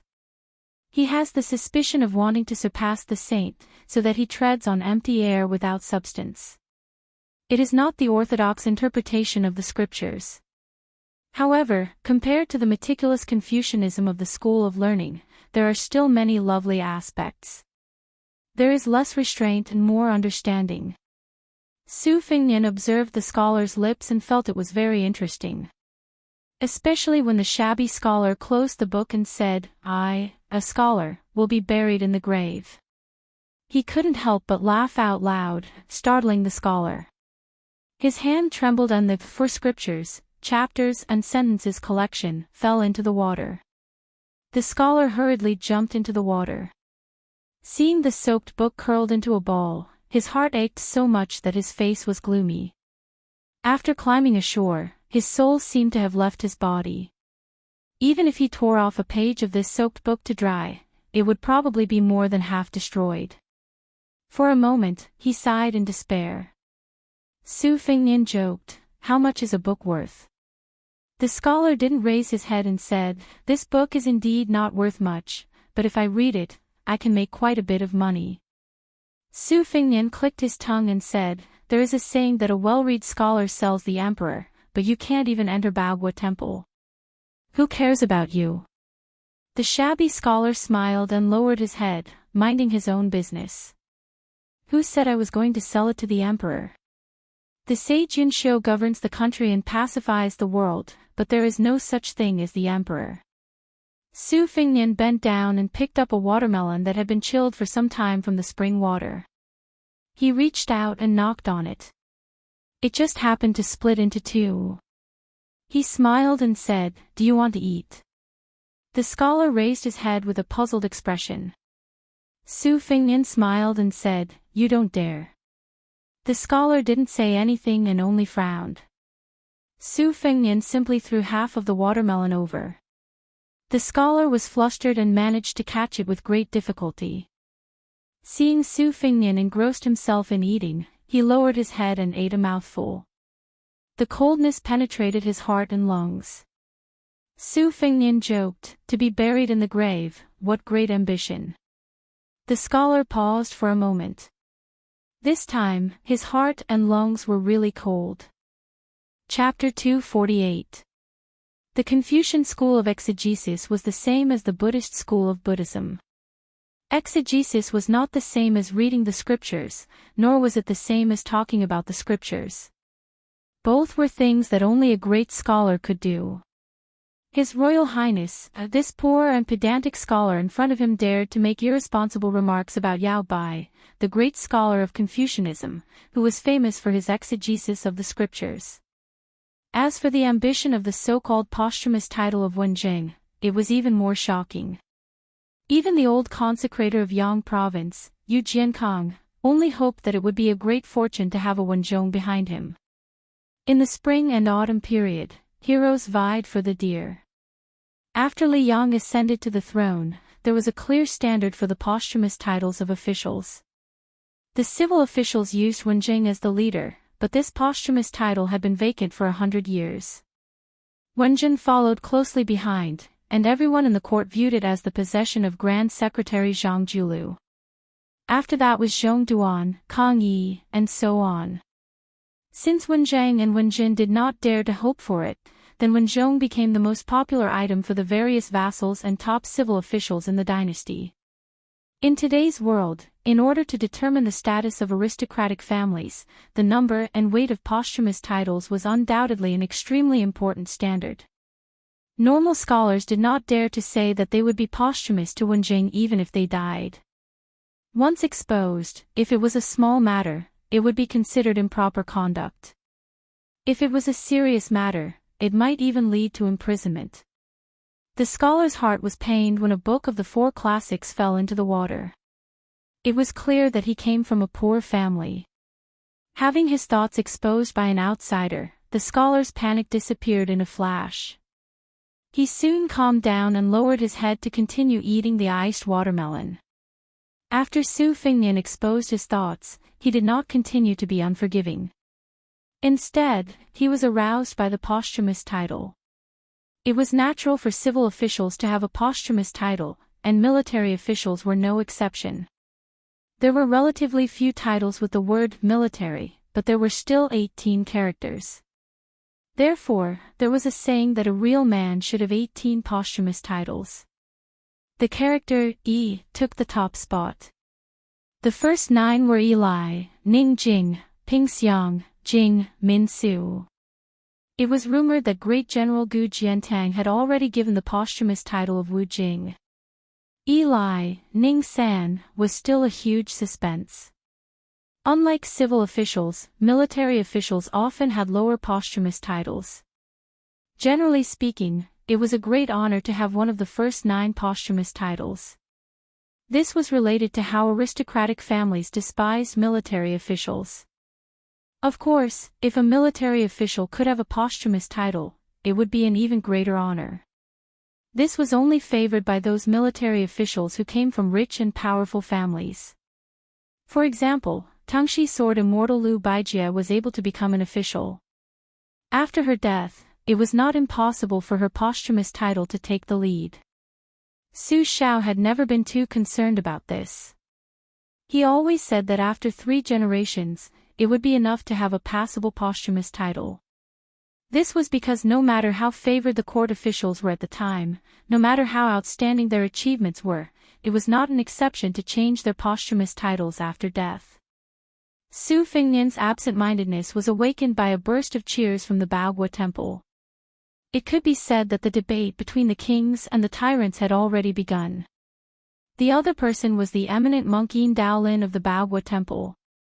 Shi Lin respectfully called him the motionless monk. He did not speak much, but when he spoke, he was sure to amaze the world. His two famous battles with Lu Yen and Lu Xianlang, the Yi Xiang Yu Jia Xing, and the 4 Books of Talents, were both held at the Baogua temple. It could be said that the reason why the Baogua temple could become the holy land of the Jiangnan Dao, other than the beautiful scenery and the borrowing of thousands of peonies from the Wei Xiao Huang, was mainly attributed to this elegant old monk who had a good reputation and a good reputation. The other person was the eminent monk Yin Daolin of the Baogua temple. Shi Lin respectfully called him the motionless monk. He did not speak much, but when he spoke, he was sure to amaze the world. His two famous battles with Lu Yen and Lu Xianlang, the Yi Xiang Yu Jia Xing, and the 4 Books of Talents, were both held at the Baogua temple. It could be said that the reason why the Baogua temple could become the holy land of the Jiangnan Dao, other than the beautiful scenery and the thousands of peonies that borrowed the influence of the Wei Xiao Huang, it was also due to this elegant old monk who had a good reputation. The other person was the eminent monk Yin Daolin of the Baogua temple. Shi Lin respectfully called him the motionless monk. Su Fengnian finished eating the watermelon and asked, "Do you want to participate in this debate? I heard that as long as you win a few, it will be more useful than obtaining scholarly honors." The scholar who had only eaten a few mouthfuls of watermelon smiled and shook his head. He said self-deprecatingly, "I was fortunate enough to participate once and was chased out after saying a few words. I don't know if I won or lost, but I probably lost. The scholar from the Yuan family who debated with me will probably be recorded as one person removed." Su Fengnian caught a glimpse of the female Taoist nun Su Hui rushing out of Baogua temple and walking straight over. He ignored her and looked at the scholar in front of him. He smiled and said, "Isn't this something to be expected? I'm guessing that you will be sitting alone during the debate, right?" The Taoist nun walked closer and said, "Your Highness guessed wrong this time." Su Fengnian had a look of realization. He said, "Sister Su brought me in." The Taoist nun Su Hui nodded with a smile and explained, "Young Master Zhang is full of wisdom and is especially good at debating. He is original and ingenious. He once asked me to explain the advantages and disadvantages of military and political affairs to Su Gong. The general commented that he did not stick to one pattern and that it was not easy to do." Su Fengnian was slightly surprised and said, "Oh." During lunch, he chatted with his elder sister Su Jihu about Su Hui's family background. The general of Gumu Su's family, Dragon General Su Gong, was the mainstay of the family. This general, who was good at both military and political affairs, was born in a rich and powerful family. He presided over the military affairs of the 3 provinces in Gangnam-do. He had made a lot of bold and decisive reforms and tidied up the government. Su Shao thought highly of this person. Since he could be praised by Su Shao, who was known to be arrogant, he was naturally a very powerful character. As for the 6 matters that disappeared in Yangzhou, even Su Fengnian might not believe it. There was a copy in Su Zhao's study room and he circled a lot of it himself. As for how to strengthen the border defense and solve the financial problems, Su Fengnian had seen it with his own eyes, so there was no need to doubt its weight. On the way to Hutting County, he had specially asked Lu Qiu to get a copy, but he did not expect it to be written by the poor scholar in front of him. He just did not know how this child Zhang was related to Su Hui. The relationship between a woman from a rich family and a poor scholar was just a beautiful scene in a novel about a scholar and a beauty. Especially in Gangnam-do, where family status was very important, it was even more unrealistic. This was probably the reason why Wang Dongxiang's The First Snow was so popular in Gangnam-do. During the banquet, Su Jihu bluntly talked about the grudges between Su Huipeng and Lu Baijie, as well as the Lu, Yu, and Su families. It was obviously impossible for this female Taoist nun to be tired of this poor scholar. This made Su Fengnian even more curious. Could it be that this scholar was really a great talent in running a country? Born in a poor family, it was really rare for him to have a strategic vision. Su Zhao's former right-hand men, Yang Talent, Zhao Guangling and Yin Talent, Li Shan, were not poor scholars. They were real gentry families. Su Fengnian was just about to exchange some pleasantries when he found that Tang Shi Sword Fairy had also appeared. Su Hui's face immediately darkened and she turned a blind eye. Lu Baijie smiled bitterly. When the poor scholar saw this one of Lu's glittering 7 jades, he did not bow to her and seemed to be familiar with her. He took the initiative to bow to her, but he regarded himself as a nephew. This kind of arrogance would make a scholar's hair stand up in anger. Tang Shi Sword Fairy was a celestial figure, so what kind of person was this nobody? How dare he not avoid or retreat? Was he not afraid of dirtying the eyes of Mr. Lu Qi? Lu Baijie also seemed to have a good impression of the scholar. She gave him a few words of sincere encouragement before turning to look at Su Huipeng. She hesitated for a moment before saying, "I want to talk to you."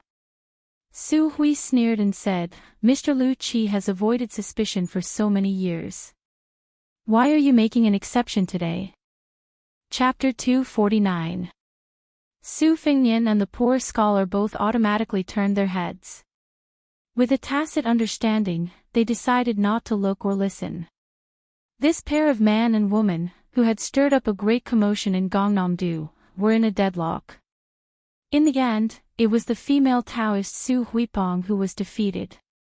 She walked with Lu Baijie along the quiet and empty wall of Baogua Temple.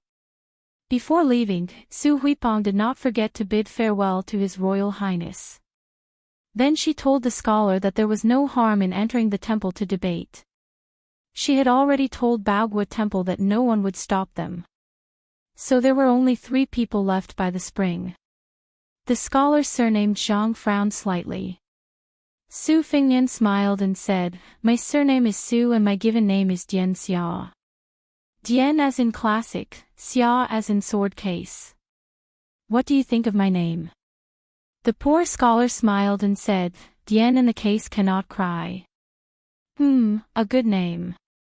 Princess Jing and Pei Nanwei, whose face was covered with a veil, could not help but roll her eyes. Su Fengnian asked, "Since you have permission, why don't you go in and listen to the debate? As for me, I'm just an idiot. Since Sister Su said that your talent is not ordinary and I want to bask in your glory, I'll sit with you." The scholar asked in return, "Sitting with me, aren't you afraid of being laughed at by the scholars and celebrities?" Su Fengnian smiled strangely and did not answer. Instead, he turned his head and asked Princess Pei, "Tell me, am I afraid?" Princess Jing, who had suffered a lot along the way, did not dare to ignore the question. Her tone was stiff and cold as she said, "Not at all." Su Fengnian was satisfied. He smiled and looked at the poor scholar. The latter sighed and nodded. He put down the finished watermelon and picked up the 4 classics, chapter and sentence collection, which had been exposed to the sun, and carefully put it into his sleeve. The 3 of them walked out of the shade of the ancient pine tree and walked toward Baogua Temple. Su Fengnian was in the middle, Princess Jing was on the left, and the poor scholar was on the right. There was a difference between who came first and who came first. As soon as the 3 of them left, Su Fengnian saw a little girl who had been wandering at the foot of the wall trotting to the spring. Previously, because of his presence, the sallow and skinny little beggar-like child did not dare to come forward to enjoy the shade, so she hid in the corner. After the 3 of them left, she finally gathered her courage and went to the spring under the tree. First, she lifted the 2 halves of the watermelon and placed them on a rock by the spring. But when she inadvertently met eyes with Su Fengnian, the little girl in ragged clothes turned pale and quickly put the watermelon back to its original place. Seeing that this rich and imposing child was not angry, she timidly squatted under the tree. The scholar was afraid that this aristocratic scholar, who was familiar with Tangshi Sword Fairy and Su Huipong, would be unhappy, so he said softly, "This child is pitiful. She begs for a living and depends on her paralyzed grandfather. If it weren't for her, the old man would not have survived last winter. I taught her some words so that she can use some tricks when begging. Alas, her grandfather must have fallen ill again. Otherwise, she would not have come to Baogua Temple to pick up copper coins. She doesn't dare to pick up too much each time. It's only a few copper coins, enough to buy half a basket of steamed buns, but it's enough food for her and her grandfather for several days. As for the watermelon," Su Fingnian said expressionlessly, "after slicing the watermelon rind, it can be fried as a dish." The poor scholar nodded after a moment of shock, yes. It must have been the first time Princess Jing'an had heard that watermelon rind could be used to cook a dish. She unconsciously glanced at the little girl. The debate between Baogua Temple's Wang and Ba attracted many Gangnam-do scholars. Those who had the qualifications to participate in the grand occasion had already entered the temple and taken their seats. There were also many ordinary scholars who did not have the qualifications to join in the fun and could only wander around outside the temple. The area under Wulong Pine Tree was a treasured land of feng shui. It was originally occupied by Su Fingnian. His Royal Highness was a dandy who did not need to speak and had a domineering arrogance. It was obvious that he was not a person to get close to. In addition, he came from the temple, so the scholars outside the temple could only stand far away. Most of them pointed at the servant girl, whose face could not be seen clearly but who had an enchanting figure. She was a feast for the eyes. In this world, when the rich and powerful went out, they usually looked at the people and horses. As for the noble and famous people, they looked at the beautiful women by their side. The female Taoist nun who came from a noble family was the first class. People like Su Huipu could only be found but not sought. Next, the beautiful and talented courtesans were also the first class. The young and beautiful maids in one's own residence were second. The more there were, the more it showed one's status. A great scholar in Gangnam-do, such as Yuan Jiangyan of the Yuan family, had once gone out with almost 100 young boys and girls. When the Su Fingnian finally made room, a few well-dressed young masters and daughters immediately went up to enjoy the cool air. The little beggar who had rolled up his trousers and bent down to pick up the money in the spring was undoubtedly an eyesore. A triangular-eyed young master sneered and kicked a watermelon into the spring, splashing water everywhere.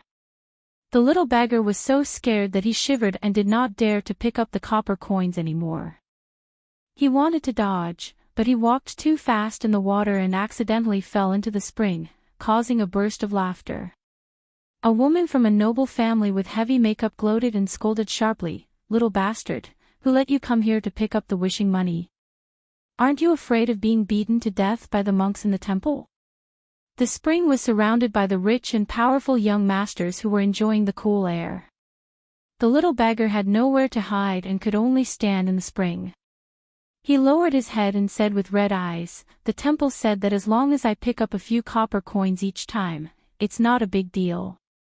The woman shouted, "You still dare to talk back?" She was angry. Since there were no outsiders around, she was too lazy to pretend to be a virtuous lady. She picked up a stone from the ground and threw it fiercely.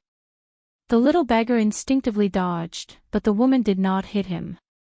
She was already angry because she was not allowed to enter the temple, but now she was even more annoyed.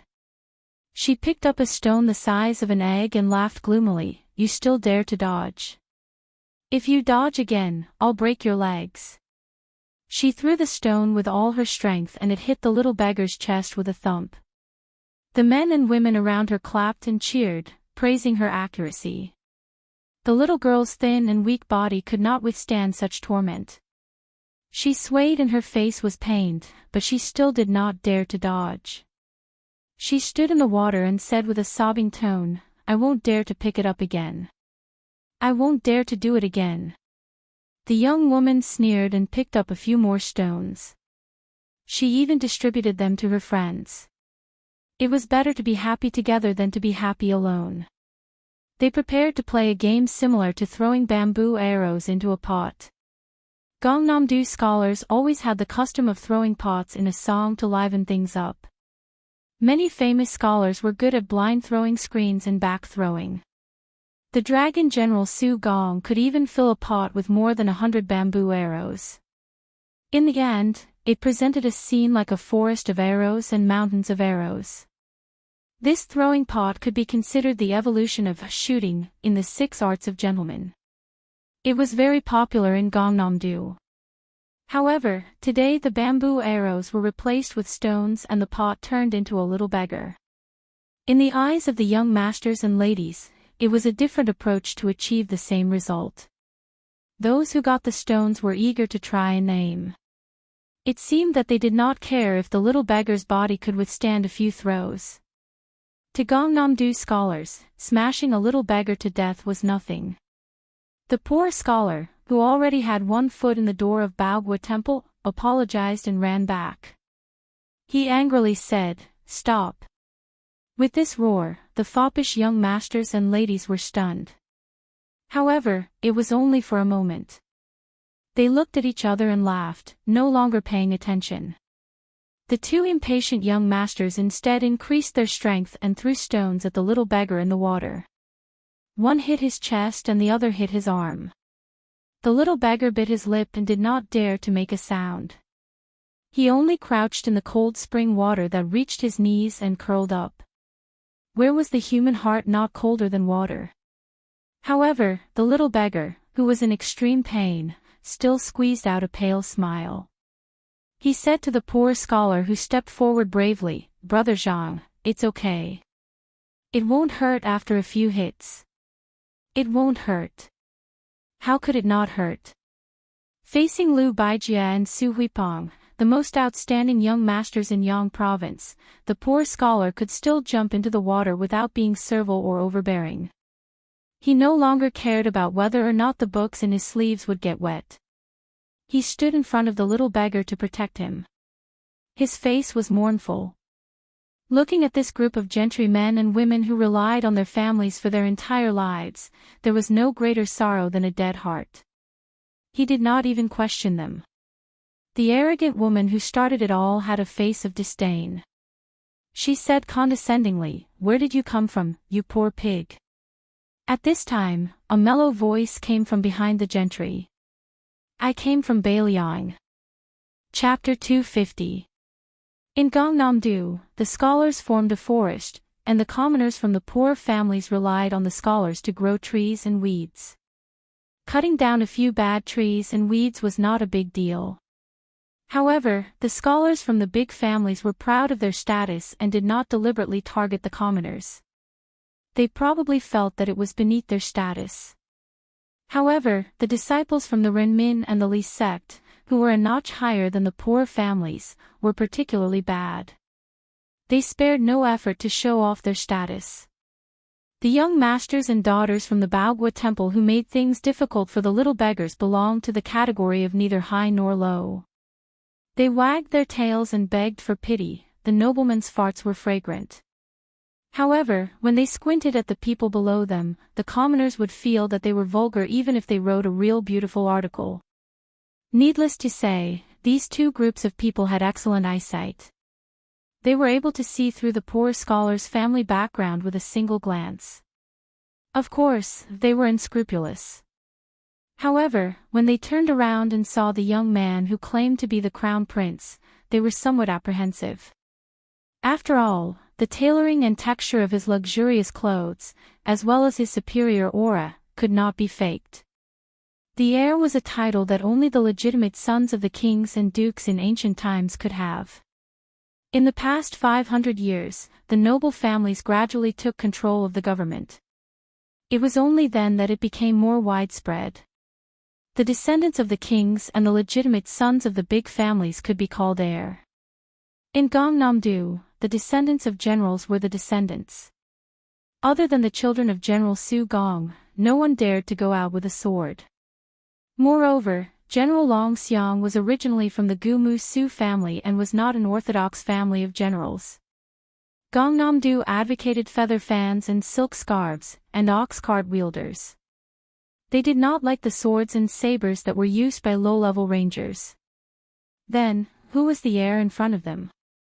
For a moment, they were a little uncertain. After all, this unbelievably handsome guy was talking and laughing with Mr. Tang Shi and Miss Su. No matter how they guessed, he could not be an ordinary person. But then again, if his family was really extraordinary, why would he hang out with the poor scholar in the spring? Heir. In Gangnam-do, there were more than a pair of hands who were qualified to be called heir. However, they had never heard of any heir who liked to carry a sword. Did he come from Bailiang? Was he born in the wild Bailiang, or had he just returned from his travels? The woman who was the first to make trouble for the little beggar felt her eyes brighten. She had no time to think about it. She sighed inwardly, what a handsome child. He's so good-looking. It would be even better if he didn't wear a saber so rudely. She secretly let go of the stone in her hand and threw away the stone in her hand. She looked coquettishly at the unfamiliar heir, who was walking towards her. Just as she was about to bend her waist and salute him, Su Fengnian was a little bored. It seemed that these guys did not understand his words. They did not associate him with the devil of Bailiang who killed Lu Lighting. Otherwise, this woman would not have the guts to flirt here. Gangnam-do was different from Bailiang, where only he could call himself heir. Heir was not that valuable. If the eldest legitimate son of a big family called himself heir, no one would chase after him. In Bailiang, if anyone dared to do so, they would have been visited by Su Fengnian with his servants and dogs. Su Fengnian smiled and slowly pulled out his saber. He was about to kill. Throwing a pot is very elegant, isn't it? I don't want to take these heads, so I'll take the arm. Aren't Gangnam-do good at cursing people? I'll keep your mouths open. Su Fengnian's subtle movement seemed to be noticed by the poor scholar. He said softly, no. Su Fengnian turned his head and asked with his eyes. The poor scholar tilted his head, indicating that there was still a little girl standing behind him who had no one to rely on in Yangchen. How could the little beggar withstand the revenge after this? Su Fengnian frowned. His thumb was still on the hilt of his shudong saber. The group of belated disciples finally regained their senses. The seductive woman was so scared that she took a few steps back.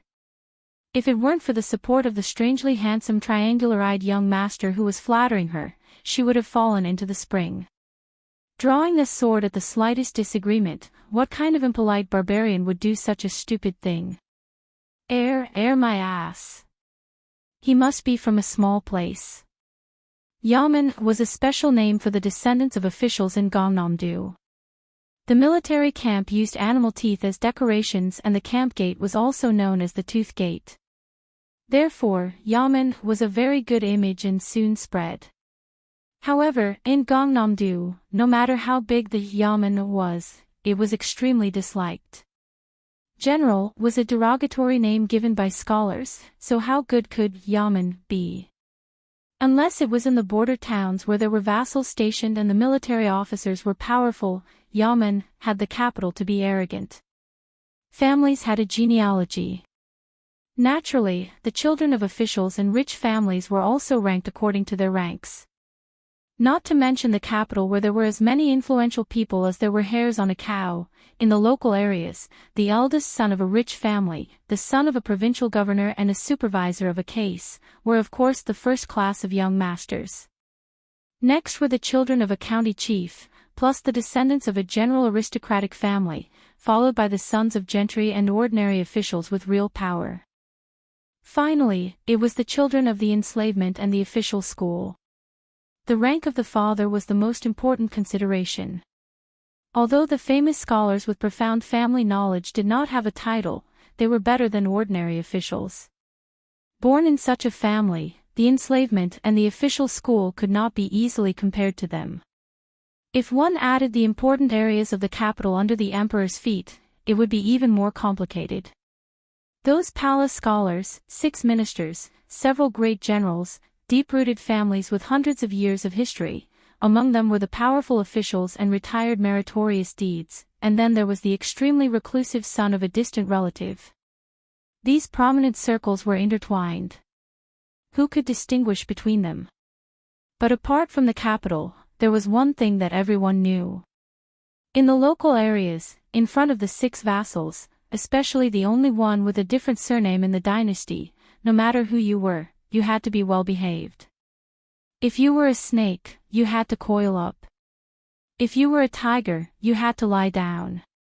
Among the vassals, Zhao Ying, the Duke of Huainan, was the most aloof, but who dared to underestimate the Duke of Huainan's crown prince? Therefore, the so-called crown prince from Beiliang, even if Yangchun City was full of rumors about His Royal Highness of Beiliang's tyrannical behavior, even if he really stood in front of them, no one would think in this direction. He was really too outstanding. Su Fengnian curled his lips and quietly returned the embroidered winter to its scabbard. He somewhat missed the time when he was domineering in Beiliang. On his left was Qingcang, on his right was the Yellow Emperor, and behind him was the evil servant. Although it was not presentable, it was really satisfying to think about it. At that time, he did not practice the saber, so he did not have a fancy posture. But every time after the dust settled, he rolled up his sleeves and performed a set of deadly 18 kicks or something. The group of foppish girls was probably a little afraid of the 2 sabers at their waists, so they did not puff themselves up at their own cost. One by one, they dispersed and gathered in the distance. They whispered to each other, convinced that this foreign crown prince was an abominable person who did not know what etiquette was. Su Fengnian did not bother to make a fuss. Otherwise, the king of Jing En's crown prince Xiao Sun, who had been tormented like a drowning dog, would complain. There was no reason to put him on the same level as these ant-like descendants of the servants. Su Fengnian jumped into the pool, bypassed the poor scholar, and reached out to help the little beggar up. He felt her chest. His Royal Highness had suffered several hardships, and a long illness had turned into a doctor. He used Wudong's big yellow palace to slowly remove the clotted blood for the little girl. The little beggar did not dare to move and stood timidly. Fortunately, her face was no longer pale. Su Fengnian saw that the little girl was very nervous and did not dare to look at him directly. He did not know how to comfort her. He only said to the poor scholar, "It's all right." The poor scholar felt relieved. He hesitated and did not say thank you. Princess Jing'an saw His Royal Highness roll up his sleeves and pick up a handful of more than 20 copper coins from the pilgrim's wishes. He handed them to the little beggar. She did not take them. She looked at the scholar with a panicked expression. Seeing Brother Zhang nod, she stretched out her hands, which were yellow from years of frostbite. Su Fengnian said, "Let's continue to listen to Wang Ba's argument. Bring her along." Then His Royal Highness picked up the 2 halves of the watermelon. When they reached the shore, he did not say anything and handed them to Princess Jing'an. "You take them." Princess Pei's face was ashen. Half of the watermelon in each hand, what a scandal. But in the end, she did not have the courage to disobey this bastard who killed without blinking an eye.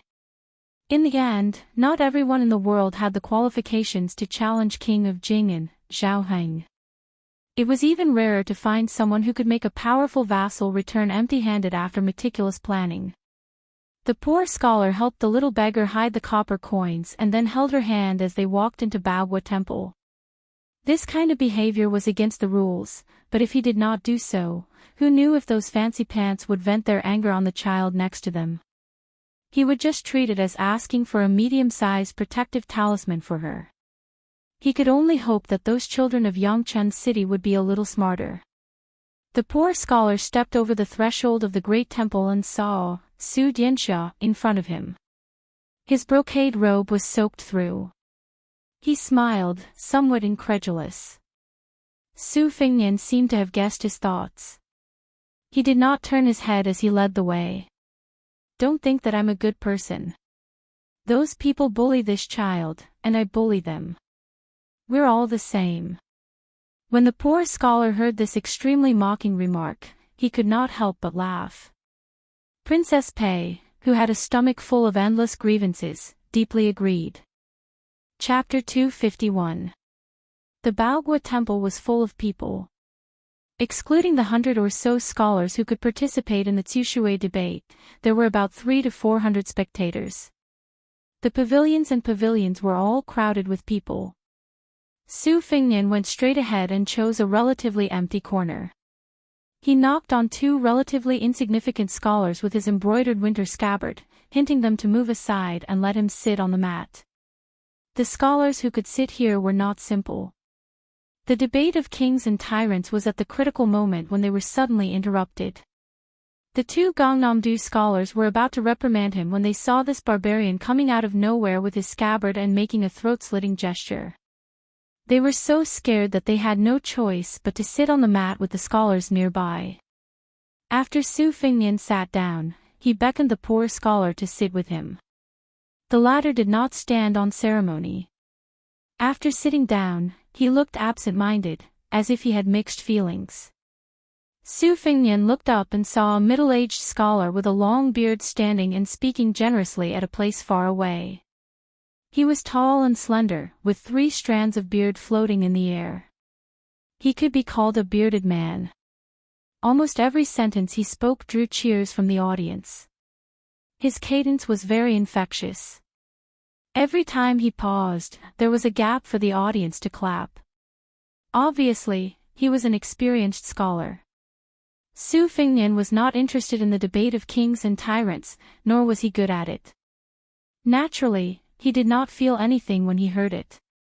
On the contrary, the poor scholar sitting cross-legged closed his eyes and murmured to himself, "Righteousness, profit, kings and tyrants, the sages of the previous dynasty did not have a deep understanding of it. This dynasty unified the country." First, the 2 chancellors of Shangyin Academy distinguished the natural order and human desires. Later, the Yao, Liu, and Zhu families each had their own opinions. Only then did the truth come to light, so we scholars did not fall into the clouds and mist. Yuan Honghu considered himself a refined scholar who respected the king and the despicable tyrant. He criticized the use of both righteousness and profit. He believed that this kind of attitude would only destroy the foundation of Confucianism.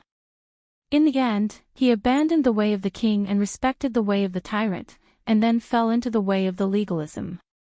Su Fengnian was a layman, but he could still get the gist of it. He turned around and asked, "Is this person trying to reason with the heavens and think that Wang Ba is different?" The poor scholar opened his eyes and nodded.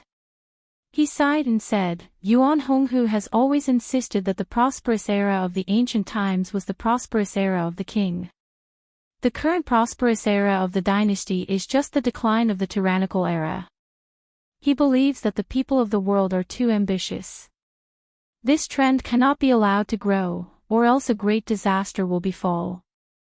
Su Fengnian smiled and said, "Aren't you afraid that Beijing will be angered by your words?"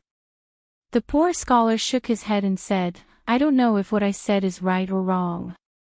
It is indeed from the bottom of my heart.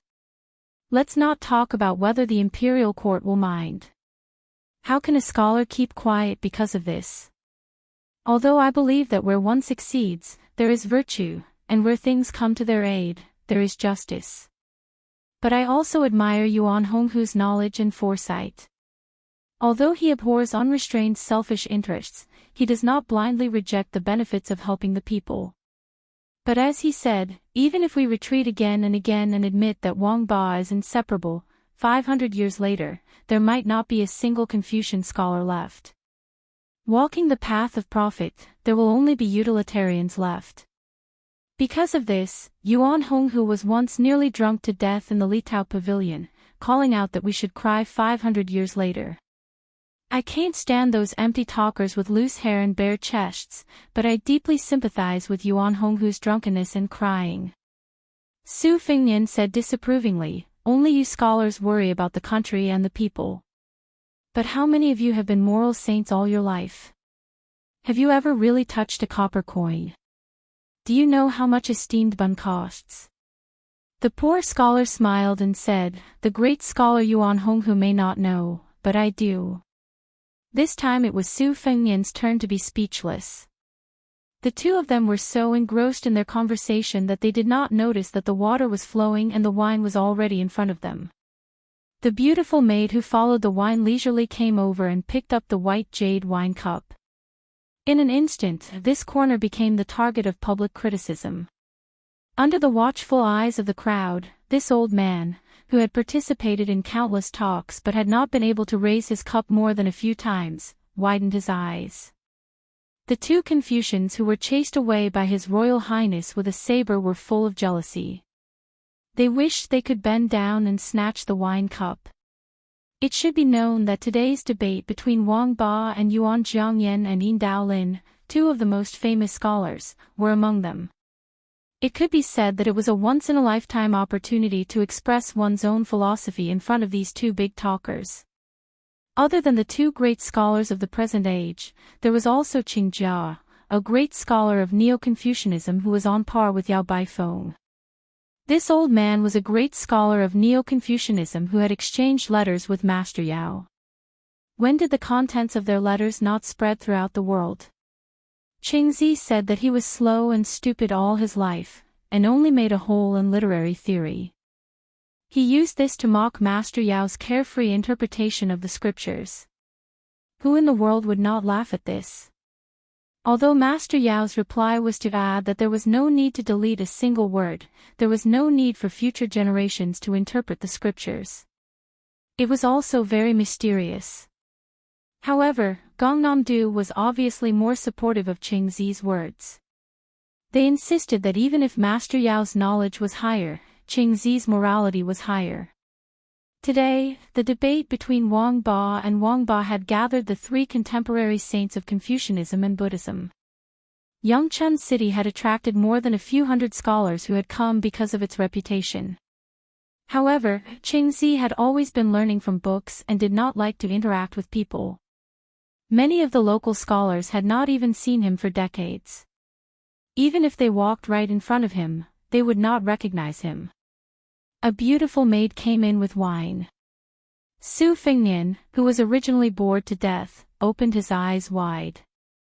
He was an expert in cursing and swearing. His Royal Highness had traveled for 3 years and learned a lot of unique skills in cursing without using any obscenities.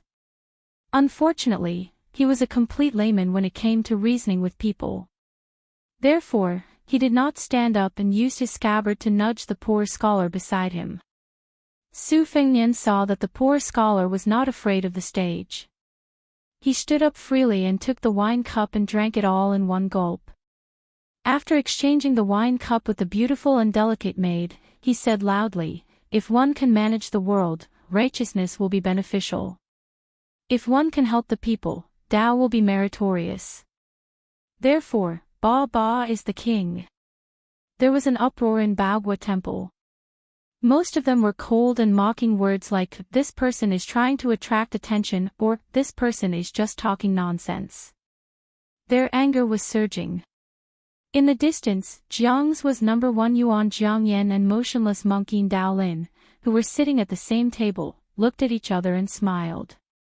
Obviously, they were not moved and only felt that there was one more meritorious child. But the next sentence, "After 25 years of bumpy journey, I began to understand the scholars of today's world. Those who think they are sincere are all apathetic people who don't know pain," made the two famous scholars who looked down on him stunned. This person really did not stop until his words shocked people to death. A hunchbacked old man who did not participate in the debate had been shaking his head. Only when he heard this sentence did he laugh to himself. What the arrogant scholar said next was even more preposterous. The spearhead was directed at Jiang's was number 1 famous scholar, Yuan Honggu. "If you don't care about benefits at all, what's the use of crying for 500 years? Now that the people are not full, who should they cry to?" The beautiful bearded man, Yuan Jiangyan, laughed instead of being angry. He did not seem to be pretending to be magnanimous. He really laughed. But his table was far from the crowd and he could not see the subtle changes of Jiang's was number one.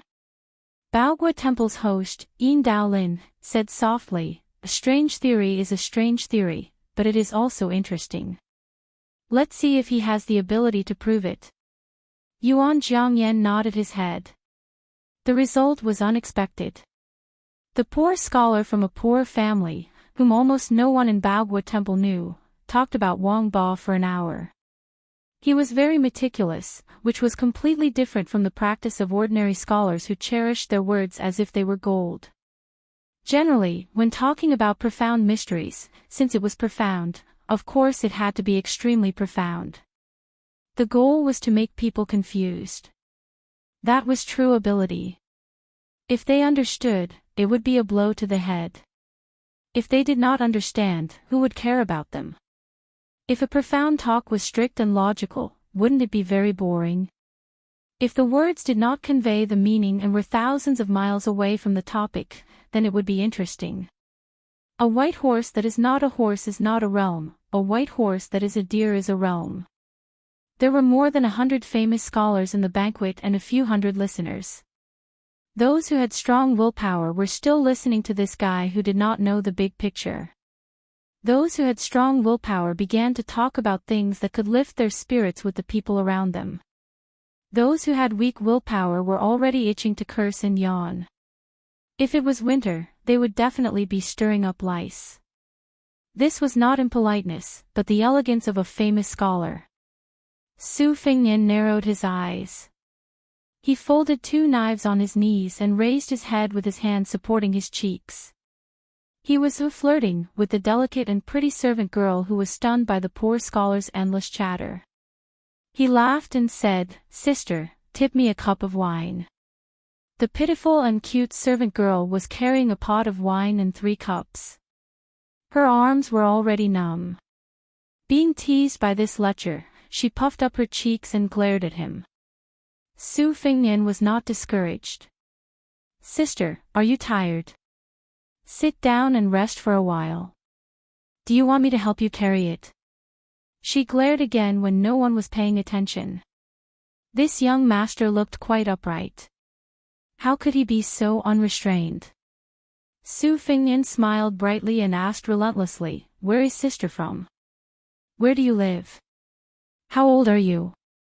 Princess Consort Jing, and wished she could dig a hole and bury His Highness the heir apparent so that he wouldn't embarrass himself in public. Fortunately, no one paid attention to this young master who was flirting with the servant girl because Yuan Jiangyan, who had not debated with anyone in public for 10 years, spoke out for the first time. Yuan Honghu's talent and learning were the best on the left side of the river. If one traced back a little, one could see that the scholar's concept of using both the king and the tyrant came from the same root as Mr. Ji Shang of the Shangyin Academy. In those days, this Mr. Ji Shang only needed to win 2 out of 3 debates to become the Grand Chancellor of the Academy. However, he first won the debate of name and reality, then lost the debate of heaven and man. The last debate should have been the debate of the king and the tyrant, but Mr. Ji Shang unexpectedly gave up. However, everyone knew that this Mr. De advocated using both the king and the tyrant.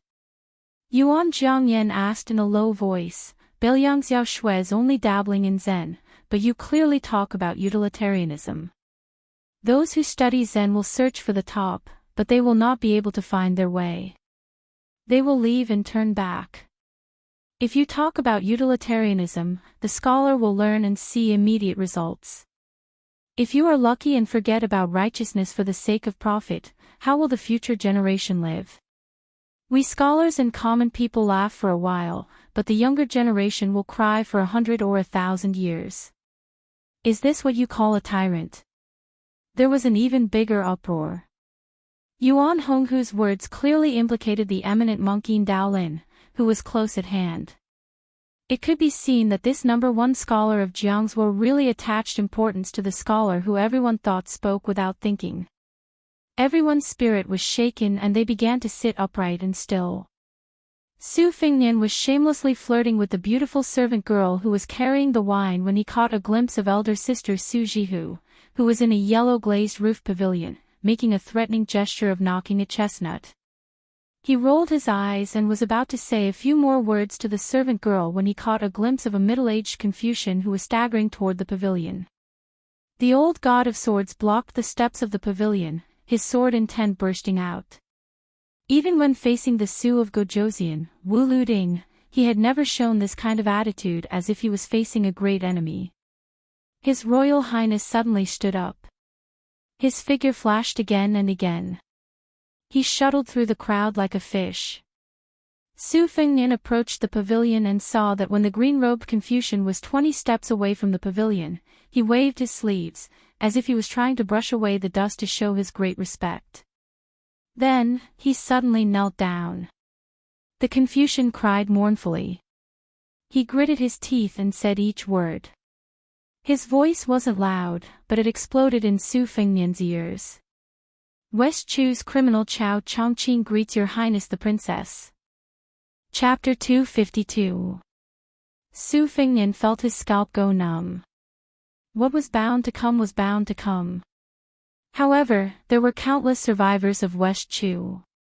Why did they have to encounter this man in green robes? When he was 9 years old, he was summoned into the inner court. The Emperor of West Chu suddenly came up with such a grand proposition as testing the school's life and death. Not to mention a young child, perhaps even an old man in his 60s would not be able to use chess to describe life and death.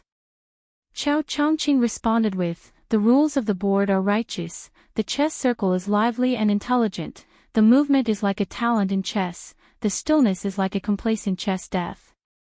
The emperor bestowed upon him the title of Chao family's little complacency, and made an exception for his family to be promoted to the rank of nobility.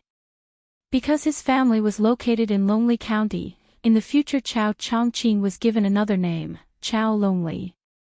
When he was 12 years old, he played 3 games against the state preceptor Li Mi.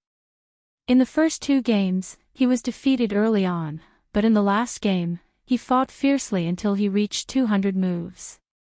The more he fought, the braver he became. Huang Sanjia said that he was Li Mi's mortal enemy, the imperial preceptor of West Chu, who was known as a heaven-sent genius who could dominate the chess world for 30 years.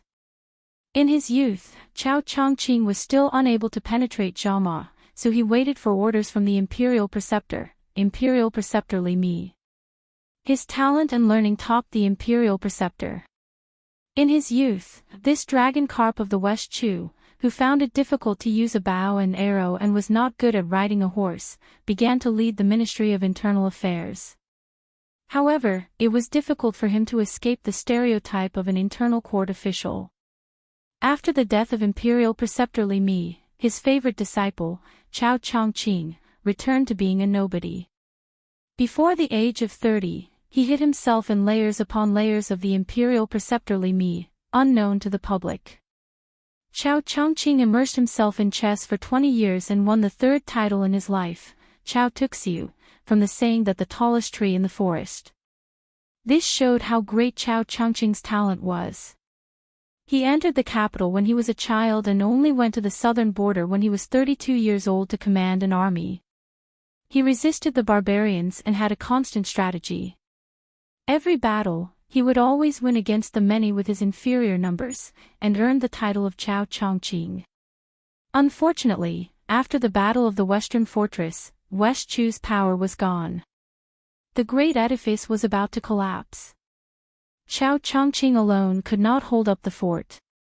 Everyone only knew that he fled to Zhanghai.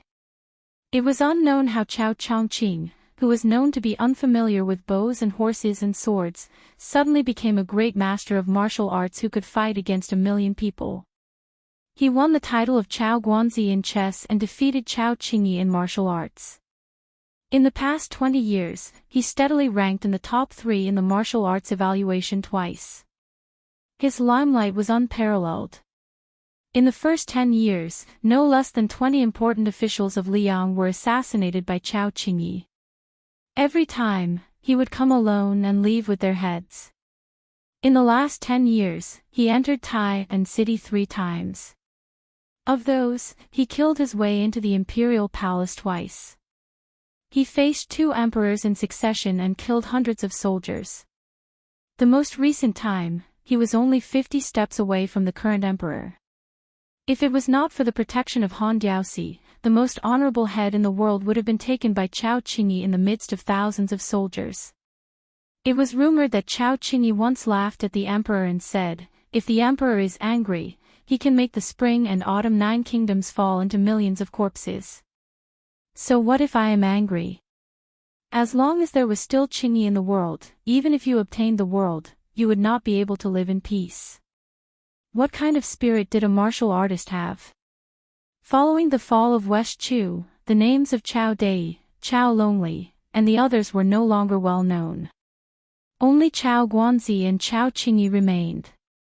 The former was Chao Chongqing, who was invincible in both the Wulin and Yilin.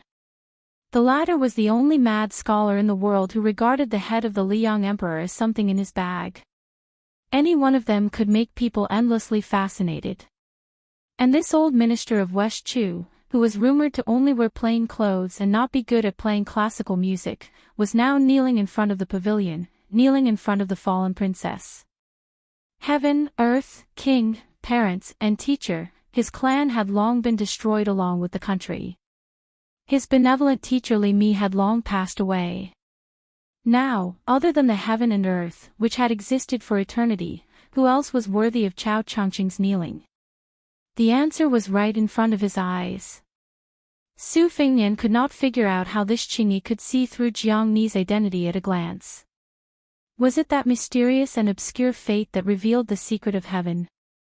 Or was it that the little mud man's appearance was too similar to the parents of the Emperor and Empress of West Chu? But these were not important. For His Royal Highness, the most important thing was to consider whether or not they could stop Chao Qingyi, who was widely recognized as a traitor. He and the halberd Ningame estimated that facing this famous top 3 grandmaster would be similar to facing the 11th ranked Wang Mingyin in the Marsh of Reeds. They could only stall for time. In the end, it would depend on whether or not the old god of swords, Li Chungang, could do his best. The problem was that the agreement between the old man wearing the sheepskin fur coat and Su Shao was only to guarantee that His Royal Highness would not die.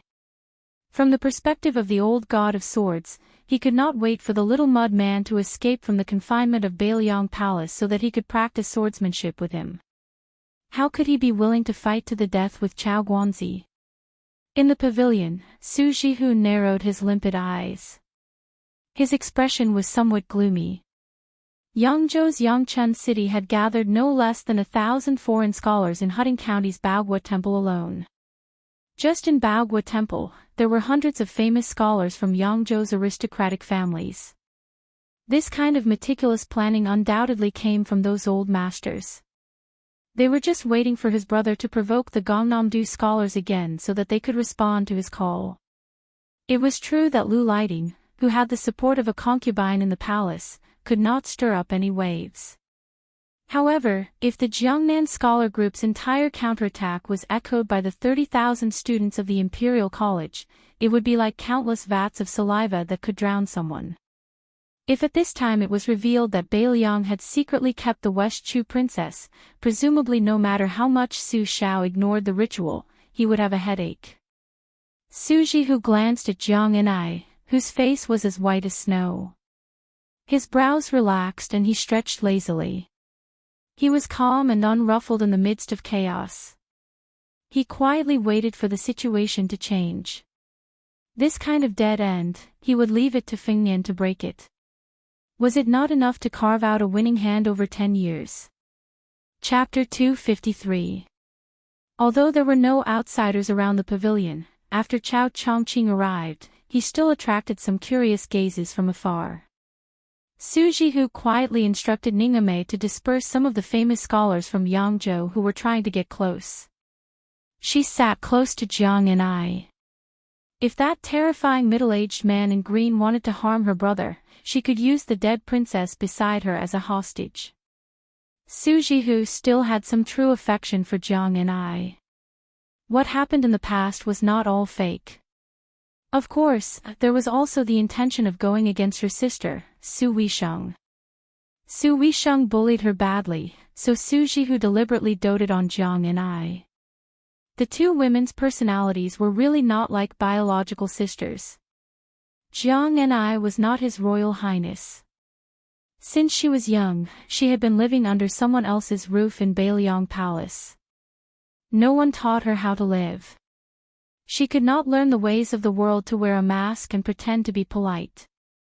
After being scolded by the servants and maids of the palace or secretly pinched until her skin turned purple, no one complained. She would only follow her feelings and bear a grudge against His Royal Highness, who was always cynical and always smiling in front of her.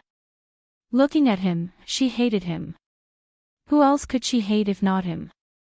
With regards to West Chu, the empire and dynasty whose territory was once larger than Liang, her memory had long been blurred. Many times, lying on the cold bed in the palace, it was already very difficult for her to remember the warm faces of her father and mother. Thinking about it made her want to cry. As for the lofty and magnificent palace of the imperial family, it was even more out of her reach. She also did not want to think about it. Every day when she woke up, she only needed to think about the trivial matters of tiredness. Where would there be a princess with frostbite on her hands? When Jiang and I heard the words of the green-robed scholar, it was as if she had heard a bolt from the blue. She was so frightened that she retreated a few steps. Immediately after, she saw the old god of swords blocking the stone steps. She was even more at a loss. She leaped over old Manly, whose back was as straight as an ancient pine tree, and then over the middle-aged scholar who was kneeling on the ground. She saw His Royal Highness and the parish princess whose palms were covered in sweat. She was muddle-headed and absent-minded. It should have been her heroic moment to raise her eyebrows and blow off steam. Instead, she was in such a dispirited state. It was really going to chill the hearts of the West Chu scholars. In these 20 years, other than a few groups of West Chu scholars who had collectively migrated to the north like Hongjia, the number of people who stayed in their homeland and refused to become officials and who died because of the heroic words written by the poet numbered more than tens of millions. How could she be worthy of these pillars of West Chu who had generously sacrificed themselves time and time again? Fortunately, she only needed to face Chao Chongqing at the moment. Not only was this outstanding scholar not angry at the little princess's loss of self-control, when he lowered his head again and again, he sensed the heartfelt fear in Jiang and I, whose real name was Jiang Si. He did not feel disappointed, only indignation and self-blame that could not be clearly explained. Chao Chongqing, whose scholarly elegance was more outstanding than any other celebrity in Gangnam-do, did not get up. He remained kneeling on the ground with his hands on the ground. Others could only see that his temples were already white, but this did not diminish the unparalleled elegance of the distinguished scholar Chao Chongqing. Thinking of his bumpy life, it added even more to this West Chu's leading official's demeanor as a first-class scholar. There was a son of the Chao family who was the proudest. At the age of 32, he led an army out of the capital. In the end, he played chess with the emperor. The great eunuch, who had the power to overturn the palace, personally took off his boots for the chess piece. The imperial uncle of West Chu personally poured wine for the two of them. Chao Chongqing slowly raised his head. With tears in his eyes, he looked at the princess who was just a lively little girl in his memory. He had once held her little hand.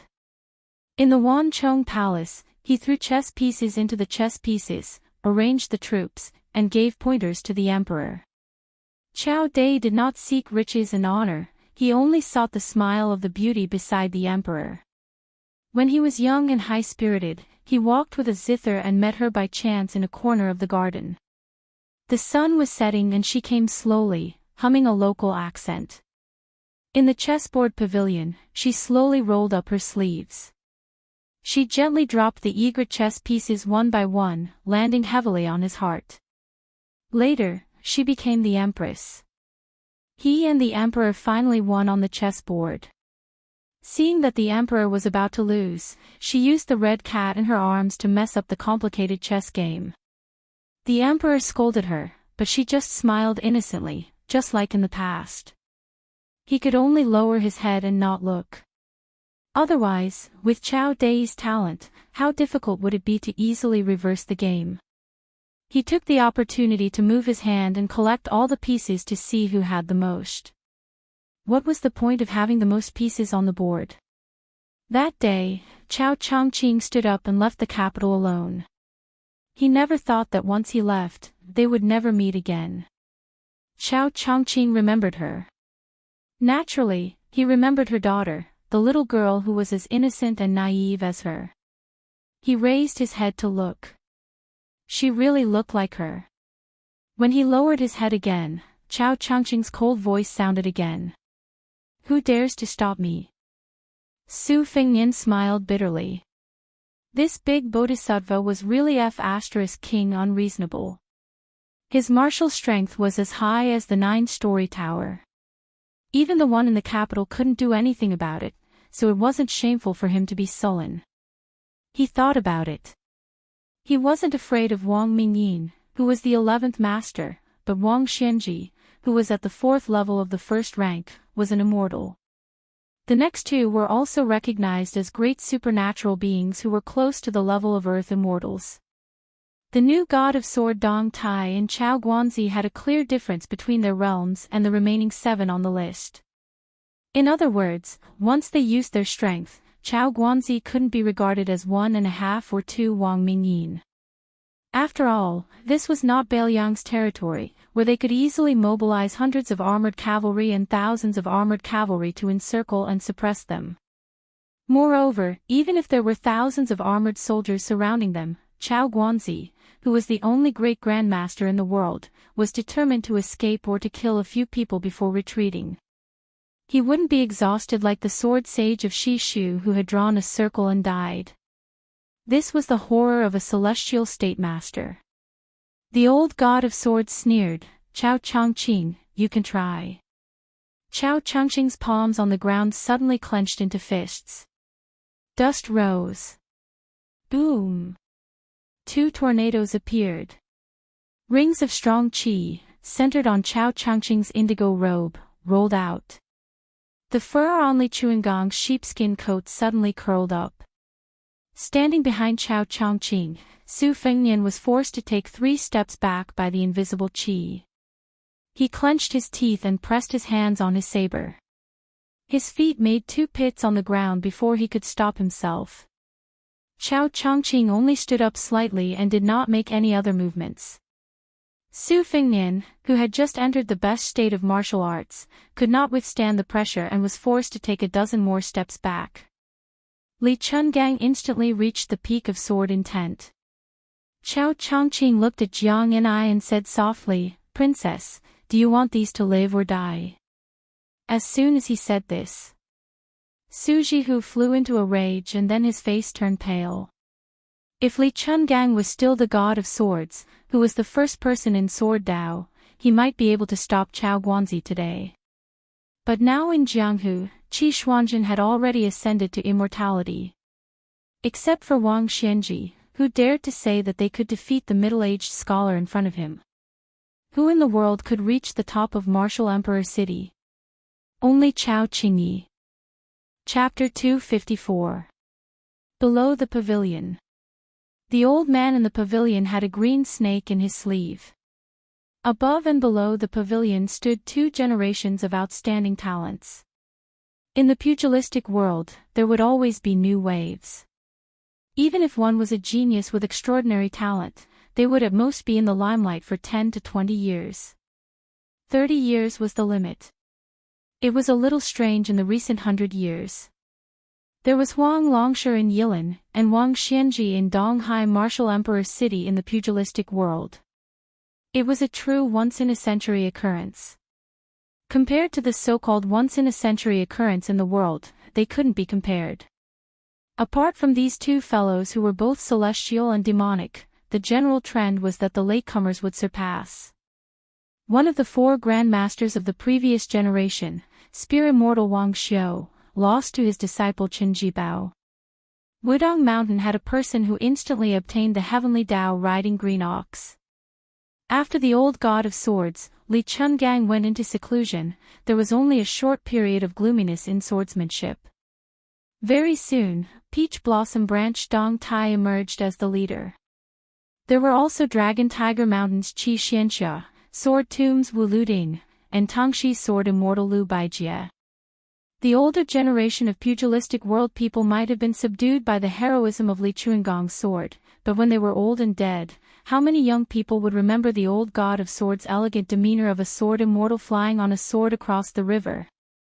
If they didn't hear that Li Chuangong's swordsmanship was eternal, they would feel that it was too conceited and absurd. At this moment, Chao Chongqing was facing off against the former leader of swordsmanship, the two-sleeved green snake. With Chao Chongqing's noble spirit, he shouldn't have underestimated the older generation's god of swords. However, everyone understood the meaning behind his words. Even if Li Chungang trampled on the land's sword immortal realm, Chao Chongqing wouldn't be afraid of him today. Even His Royal Highness, who had experienced the power of the two-sleeved green snake, was worried. He was afraid that old man Li, who was old and missing an arm, would not be able to compete with Chao Guanzi, who was at the peak of his cultivation. Chao Guanzi's life had been full of ups and downs. The Confucian school had always been good at cultivating righteousness. After the fall of his country, he fought against the wrath of the emperor as an ordinary man. His hands did not touch weapons, his body did not wear armor, and he entered and exited the palace 3 times in a row. His mind and breadth of mind were undoubtedly much more tenacious and broad than ordinary martial artists. Chao Guanzi's invincibility was without a doubt. After Wang Xianji became invincible in the world, he built a city in the eastern sea and built the army tower. There were 6 floors below the top floor, and 6 martial slaves were stationed there to deal with challengers from all over the world. Generally, the peerless masters would rest for a few days after defeating one person. They would wait until their spirit was at its peak before fighting again. Even the insufferably arrogant Dong Tai, who defeated his opponent with a snap of his fingers, still retreated from the army tower after winning. After fighting for half a day, 3 days later, the 6 defeated people reached the top floor. Only Chao Chongqing fought for 2 days consecutively and reached the top. It was said that when he faced Wang Xianji, he was still calm and composed. He was praised for his vast qi, and only lost to Qi Xianju. How could Su Fingnian not be afraid that the old god of swords would go into a dead end? This old man cherished his reputation the most. If he really angered him, he would deliberately fight to the death with Chao Chongqing. Would he be exhausted to death? The poor scholar, who was brought by His Royal Highness to Baogua Temple, had a fierce battle with the beautiful bearded Duke Yuan Zhangyan, and unexpectedly he did not fall into a disadvantageous position at all. The righteous benefit Wang Ba was full of miscellaneous theories. It was as if he was trying to turn the world upside down. There was nothing he could not understand. The 300 to 400 spectators completely stopped looking down on him. They no longer dared to regard this young man as a scholar from humble family who was trying to sensationalize people. Especially when he talked about filial piety, loyalty, and talent, he talked about these 2 functions separately and then combined them together. In the end, different paths led to the same destination. He woke up a lot of scholars who considered themselves to be mellow scholars. The poor scholar's sentence, "Ability is vast, time is sufficient, you can be a sage, ability without time, empty talk, you can only be a pedantic scholar," was an extreme slap on Yuan Zhangyan's face. But Yuan Honggu was not angry at all, he dismissed it with a laugh. The scholar spared no effort in praising the view that the monarch was capable and meritorious, so he was magnanimous and did not make a fuss about it. Otherwise, based on Yuan Zhangyan's status, one word was enough to decide life and death. Although in all fairness, this debate was still won by Yuan Zhangyan, he personally judged that this debate was neither a win nor a loss. The host of Baogua Temple, Yin Daolin, nodded his head in agreement. As a result, naturally no one dared to raise any objections. If a commoner from a commoner family wanted to stand out among their peers, participating in a debate where celebrities gathered together was a shortcut. However, it was easier said than done. For a commoner from a commoner family to enter the banquet was as difficult as ascending to the heavens. Being able to enter the eyes of a celebrity was even more difficult, let alone winning a debate against Yuan Zhangyan, this kind of first-rate celebrity who was worthy of his name. As a result, no one doubted that this scholar sitting at the end of the banquet was already an overnight success, with riches and honor to be expected. Perhaps the aristocratic families who relied on their noble status had not yet been moved and were ready to make a move.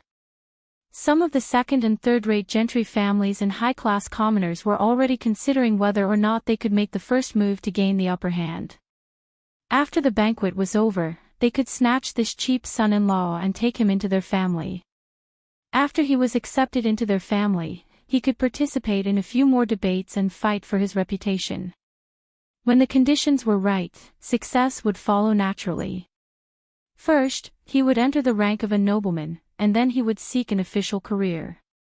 This was not inferior to a marriage alliance with a mediocre scholar with shallow learning. If his luck was good, this kid would be able to enter the eyes of Yuan Honggu, this kind of powerful family's direct descendant. Chapter 255. Su Jihu, who was idling in the pavilion, watched coldly from the side and laughed coldly. The reason why Yuan Honghu was so generous was because the scholar had borrowed her younger brother's influence. The scholar spoke with an authentic Gangnam-do accent and was clearly from a poor family in Yangzhou. Since the heir of Beiliang could lead him into the temple and sit at the banquet, the famous scholars of Yangzhou would not mind his lowly background and would personally make him famous. It was hard to say which of the two favors was more important. Su Jihu thought that for Yuan Zhangyan to be the leader of the Jiangzhou scholars group, her eyesight was not bad. Her ability to disgust people was quite good. Su Jihu, who was looking down from above, saw that the scholar did not show the slightest complacency after becoming famous. He stood up and looked around. There was a sense of desolation that did not match the situation. Su Jihu, who had experienced ups and downs in life, rarely misjudged men. His eyesight could be said to have reached the point of perfection. This was a bit strange. Scholars from poor families were like carps leaping over the dragon gate. There were those who cried tears of joy and those who went crazy. In his memory, this scholar named Xin Liangxi was acquainted with Su Huipu and was good at drawing dragons and tigers. Today he met her younger brother by chance. Su Huipu's temperament was cold and arrogant, but in the end, she was a caged bird in a noble family. She was undisciplined in small matters, but without exception, she had no choice in big matters. Just like herself, when did she ever want to marry far away in Jiangnan? The beautiful maidservant, who had been teased by His Highness the Crown Prince over and over again, stared blankly at the scholar beside her. She was fascinated. Just now, the way he scolded the 8 extremes was peerless. Even when he was competing with Yuan Honghu, a famous scholar who was second to none, he still did not have stage fright. Moreover, she had participated in countless conversations, so she was quite knowledgeable. The servant girls who could participate in the banquet were not simple. First, they had to come from a noble family. Second, they had to be beautiful, refined, and talented. For example, she was a servant girl who had been fortunate enough to enter the Yuan family since childhood. She was naturally intelligent and was taught poetry, literature, zither, and chess. Today, the servant girls who served wine were all wonderful people taught by the Yuan family. When she saw Chen Liangxi stand up, she hurriedly handed him a wine cup. The latter smiled warmly, took the cup, and drained it in one gulp to quench his thirst. In her heart, she couldn't help but compare the handsome man in front of her with that debauchee. That scoundrel and frivolous young master was so handsome for nothing. What a waste of his skin. The poor scholar, Chen Liangxi, did not see that, Su Dianxia. He felt somewhat regretful and wanted to express his heartfelt thanks. Since he couldn't find her, he didn't worry too much. He turned around and saw the little girl with a sallow face and felt pity for her. He asked the maidservant for some fruits and desserts and pulled the little beggar to sit down again. After the beautiful maidservant brought the lunchbox, the little beggar didn't dare to eat, so he picked up the exquisite desserts and gave them to the child. The little beggar lowered her head and ate nervously, not knowing whether she remembered the taste or not. From time to time, he smiled and helped the little girl wipe the crumbs from the corner of her mouth. When the beautiful maidservant saw this scene, she was destined to be unable to imagine such a warm and affectionate scene in the past. Her heart softened. This young master was truly a good person. Outside the pavilion, Su Fengnian could only promise that he wouldn't retreat. It was already difficult for him to take another step forward. Qiao Chongqing, who never brought weapons to fight, was arrogant. Even if he was facing the former Jianghu legend, Li Chungang, he still went straight ahead, ignoring the old god of swords' rising majestic sword will. Before the old man with the sheepskin coat raised his arm, dozens of crisscrossing gullies appeared on the ground between them. Sword Chi Rolling Dragon Wall. Li Chungang once fought with the West Shu sword sage in the palace. When Li Chungang's sword Chi reached, the entire dragon wall, which had existed for hundreds of years, was shattered. Before that, Li Chungang said that West Shu had no swordsmen. He entered Shu alone and killed 16 swordsmen who blocked his way. At that time, it was undoubtedly the peak of Li Chungang's swordsmanship. He was almost invincible. Numerous ravines cracked apart, and it was a ghastly sight. Only when it reached Qiao Zhangqing's body did it seem to be imperceptibly obstructed, and it was forcefully stopped. Qiao Chongqing said calmly, "Senior, you are not only eighth. People only know that sword god Li's 2 sleeves are unrivaled, but they don't know the power of the sword Qi to open the gate of heaven." The more the middle-aged Confucian walked, the thicker the gullies became. The two were only 10 steps apart. The old man with the sheepskin coat had a leisurely expression, allowing Qiao Guanzi to walk forward again and again. He only squinted his eyes and smiled, "Stop talking nonsense." Qiao Chongqing smiled gently. In the pavilion, Jiang and I, who finally had the courage to stare at Qiao Chongqing, asked doubtfully, "Uncle Qizhao?" Qiao Zhangqing abruptly stopped and nodded heavily, all sorts of feelings welling up in his heart.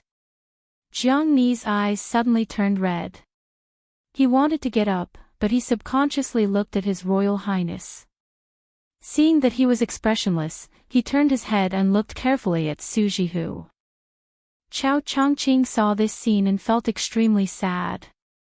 Without the old god of swords Sword Qi, the ground in front of the pavilion caved in. Jiang and I saw Su Jihu smile and puckered his lips.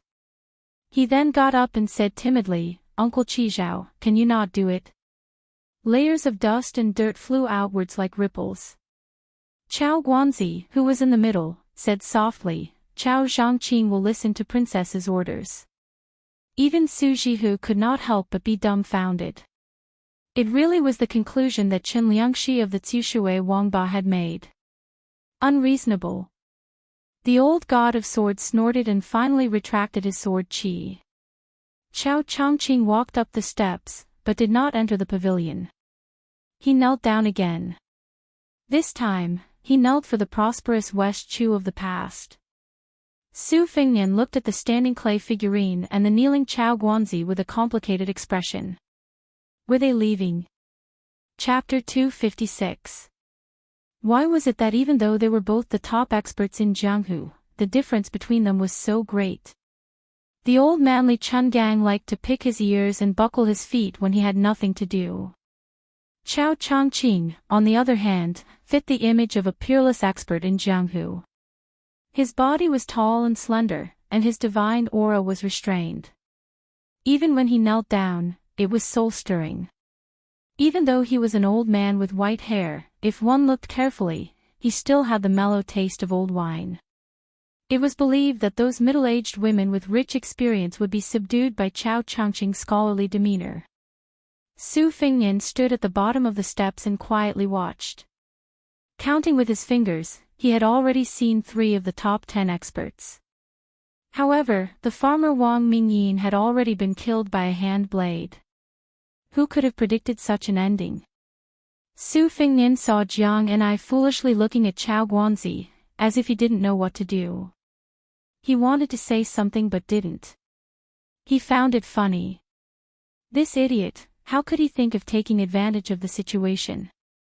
If it was someone else who was slightly smarter and had the support of a great bodhisattva like Chao Guanzi, wouldn't he become arrogant? Who cares if he was a Bailiang or His Royal Highness? He would be pinched half to death by the world's number 3 Chao Changqing with 2 fingers. At the very least, he would be beaten into a pig's head to vent his anger. Su Fengnian smiled and shook his head towards Su Jihu, who was standing behind Jiang and I. He quietly signaled her not to make any moves.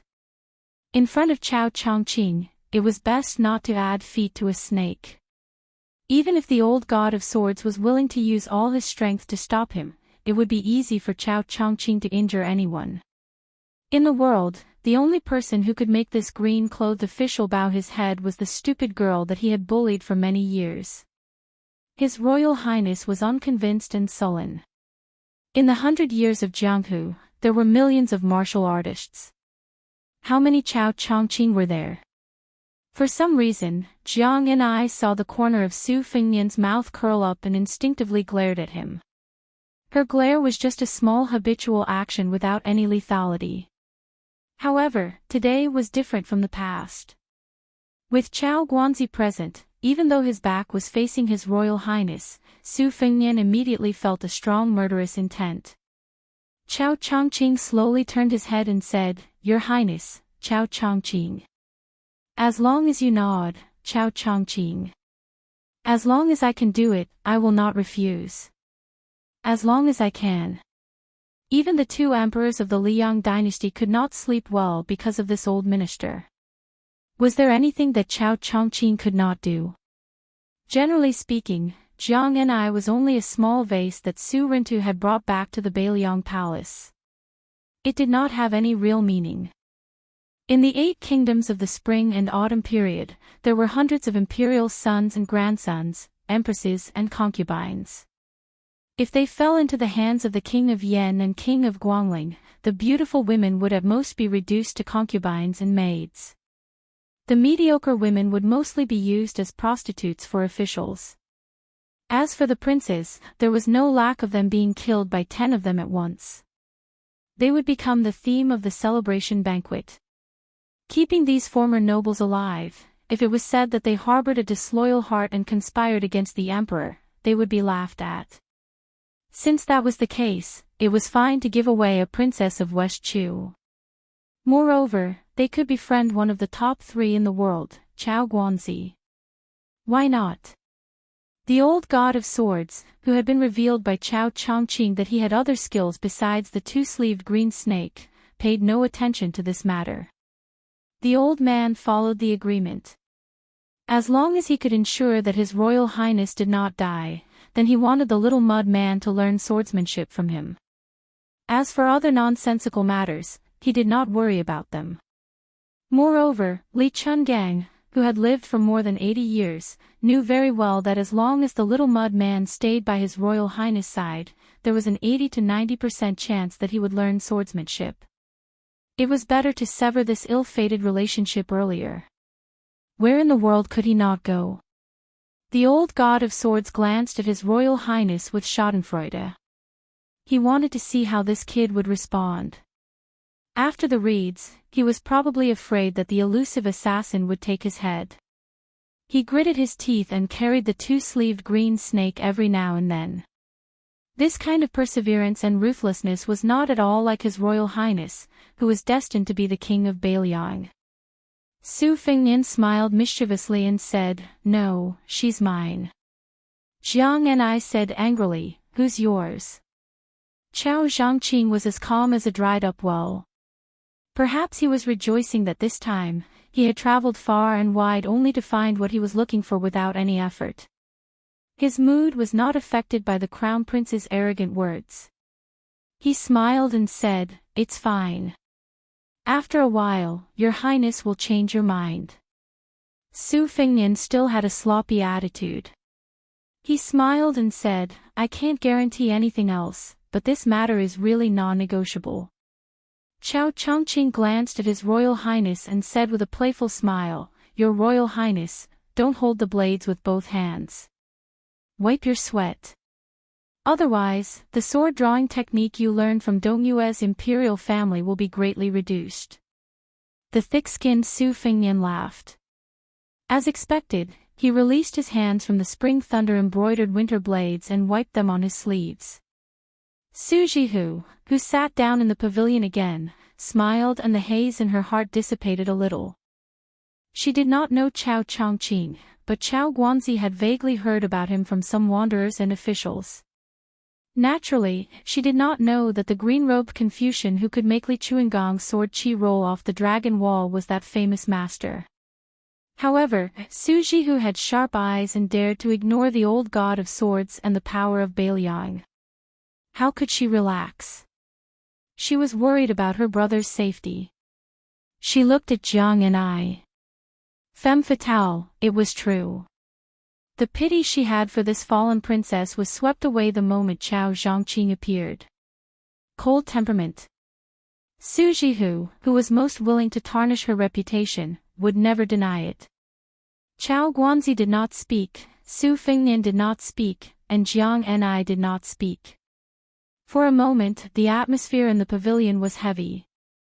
It was Su Jihu who came out to smooth things over. She smiled and asked, "Jiang and I, do you want to drink tea together?" Chapter 257. Jiang and I nodded. Chao Zhongqing frowned, but he didn't say anything. He seemed to have made up his mind to follow the etiquette of an official in front of Jiang and I, not daring to step out of line. The group returned to the tea room. Su Hui was inside. After some polite greetings, she skillfully brewed tea. Her technique was experienced and pleasing to the eye. A woman from a noble family could see elegance in the details. She obviously noticed the unfamiliar scholar kneeling beside her. A man from a noble family, especially after 40 years of age, not to mention appearance, most of them had a spiritual qi support. Whether it was righteous qi or yin qi, it was very different from the common people. This was the so-called foundation. Su Hui could not help but take a few more glances and felt more unfathomable. Jiang and I called Uncle Qi Zhao and handed him a cup of tea. Chao Chongqing bowed his head and took it silently. Fortunately, he did not call her princess again. Su Jihu asked thoughtlessly, "Jiang and I, why did you call him Uncle Qi Zhao?"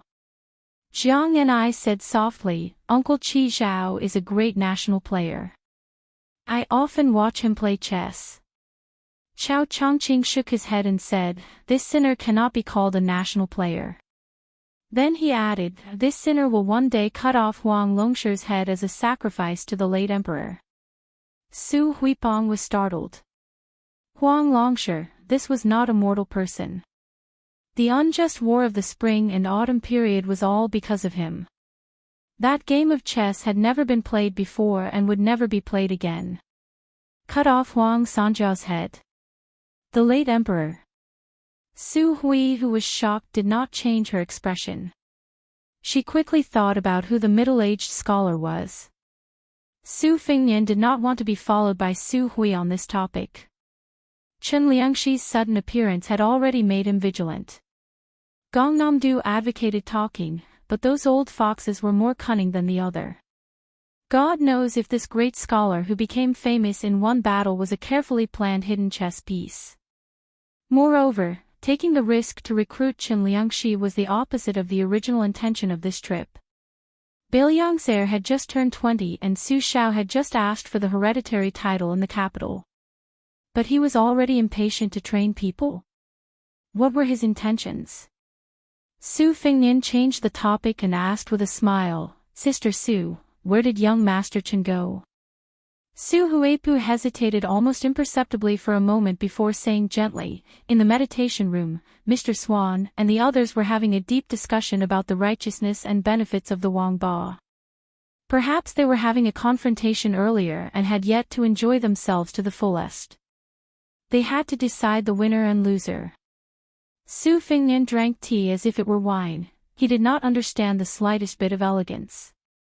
He shamelessly asked for another cup of wild tea from Su Jihu. He laughed and said, "Young Master Chen speaks eloquently, but it's a pity that this heir apparent does not quite understand.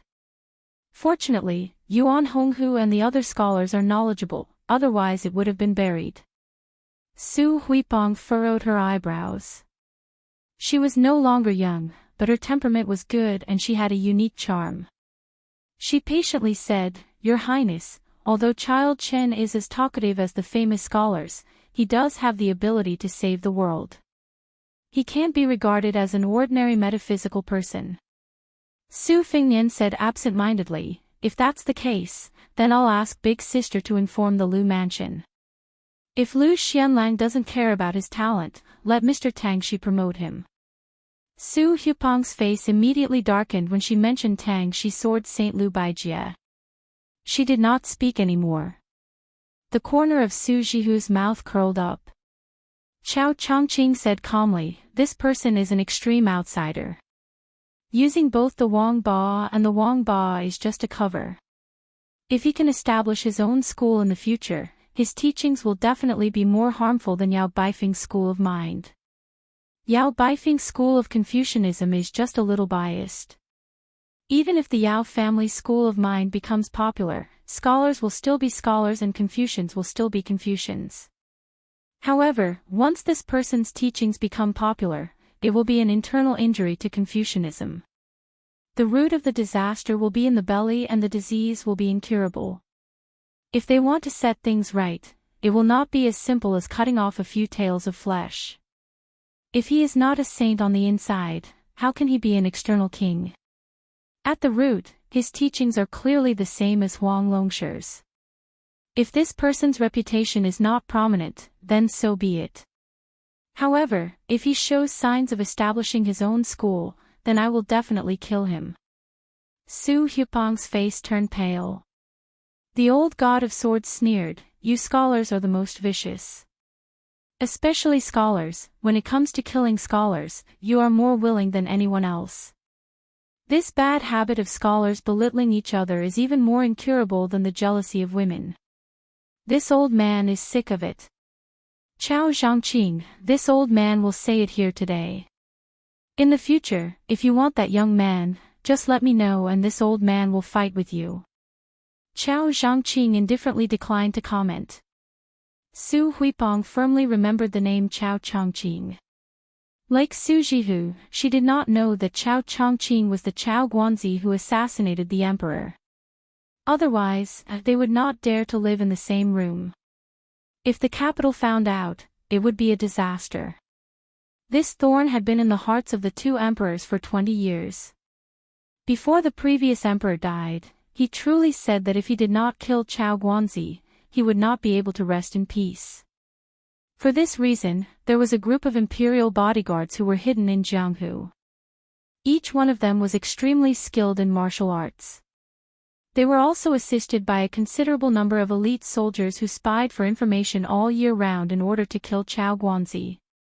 It was rumored that after the emperor ascended the throne, he did not summon these men of sacrifice. They were all under the direct charge of the cat Han Diaoxi. It must be known that this was the great eunuch with the strongest yin qi in the world. He was a freak who could kill celestial phenomena. Han Diaoxi had white eyebrows and a white face. To put it nicely, he had white hair and a youthful face. To put it bluntly, he had turned into a demon. How many sensational and bloody scenes in the palace were not all caused by this cat? People all said that he had the ability to retain his youthful appearance because he liked to use human hearts and human liver as food. He sliced them into pieces to go with wine. Not to mention whether it was true or false, just hearing it gave off a bone-piercing chill. When the tea was hot, it would cool down. The group left Baogua Temple and returned home. Chao Chongqing stood at the door and watched Jiang Enai get on the carriage with his own eyes. Su Fengnian boarded the carriage and asked, "Mr. Chao, are you going to reveal her identity to the whole world? If I don't let her go, will you follow me and let everyone know that I have a Chao Guanzi by my side?" Chao Chongqing smiled and said, "His Royal Highness is a smart person. The king of Beiliang is like father, like son." Su Fengnian was silent. Chao Chongqing didn't look at his Royal Highness. He only looked at the carriage where Jiang Enai was and said with a smile, "Your Highness is still weighing the pros and cons. This decisiveness has lost to Su Shao. Even your emperor can't kill me, how can you kill me?" Chao Chongqing sensed Su Fengnian's aura. He shook his head and said, "At least you can't now. Unfortunately, I found the princess now." With these words, could it be determined that Chao Guanzi didn't dare to underestimate his Royal Highness' good fortune? Could Su Fengnian be worthy of this attention? Chao Chongqing stretched out his palm and made a repetitive action. He said, "Your Highness, as long as you are willing to go with the flow, Chao Chongqing can kill Chen Jibao for you. Su Shao is not easy to kill, you are not easy to kill, but it is the same for me." Su Fengnian smiled bitterly. A man in blue killing a man in white. Chapter 258. Su Fengnian entered the carriage. There was still only Su Jihu and Princess Jing, and inside. Su Fengnian sat cross-legged, leaning against the wall of the carriage, his brows tightly furrowed. Su Jihu was somewhat distressed. He reached out and smoothed his younger brother's brows. Su Fengnian smiled somewhat bitterly. Was the delicate situation in Beiliang already so clear that even Chao Chongqing could see through it with a glance?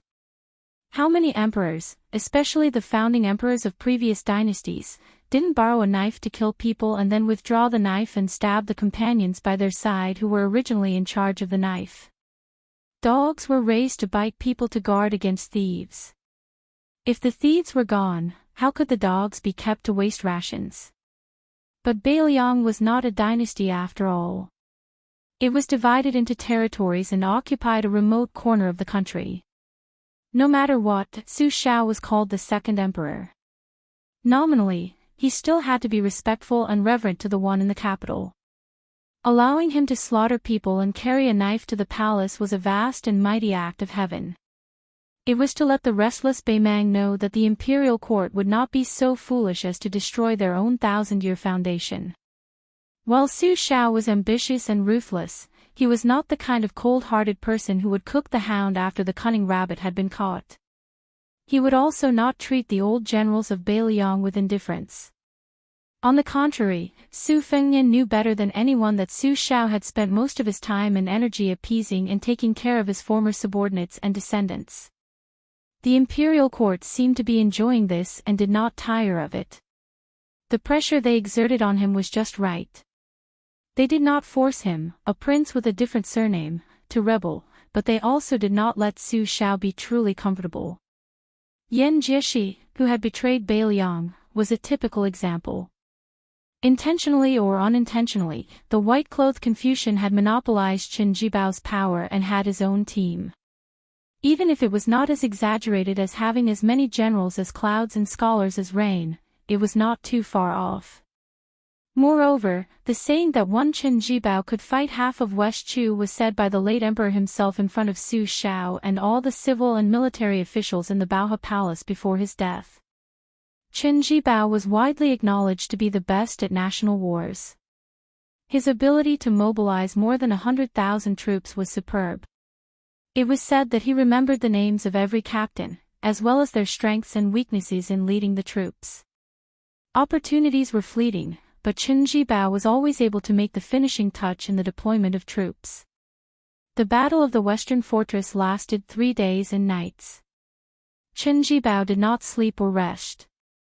Behind him, the commanding soldiers who held the flag were rotated in 6 batches of 18 people.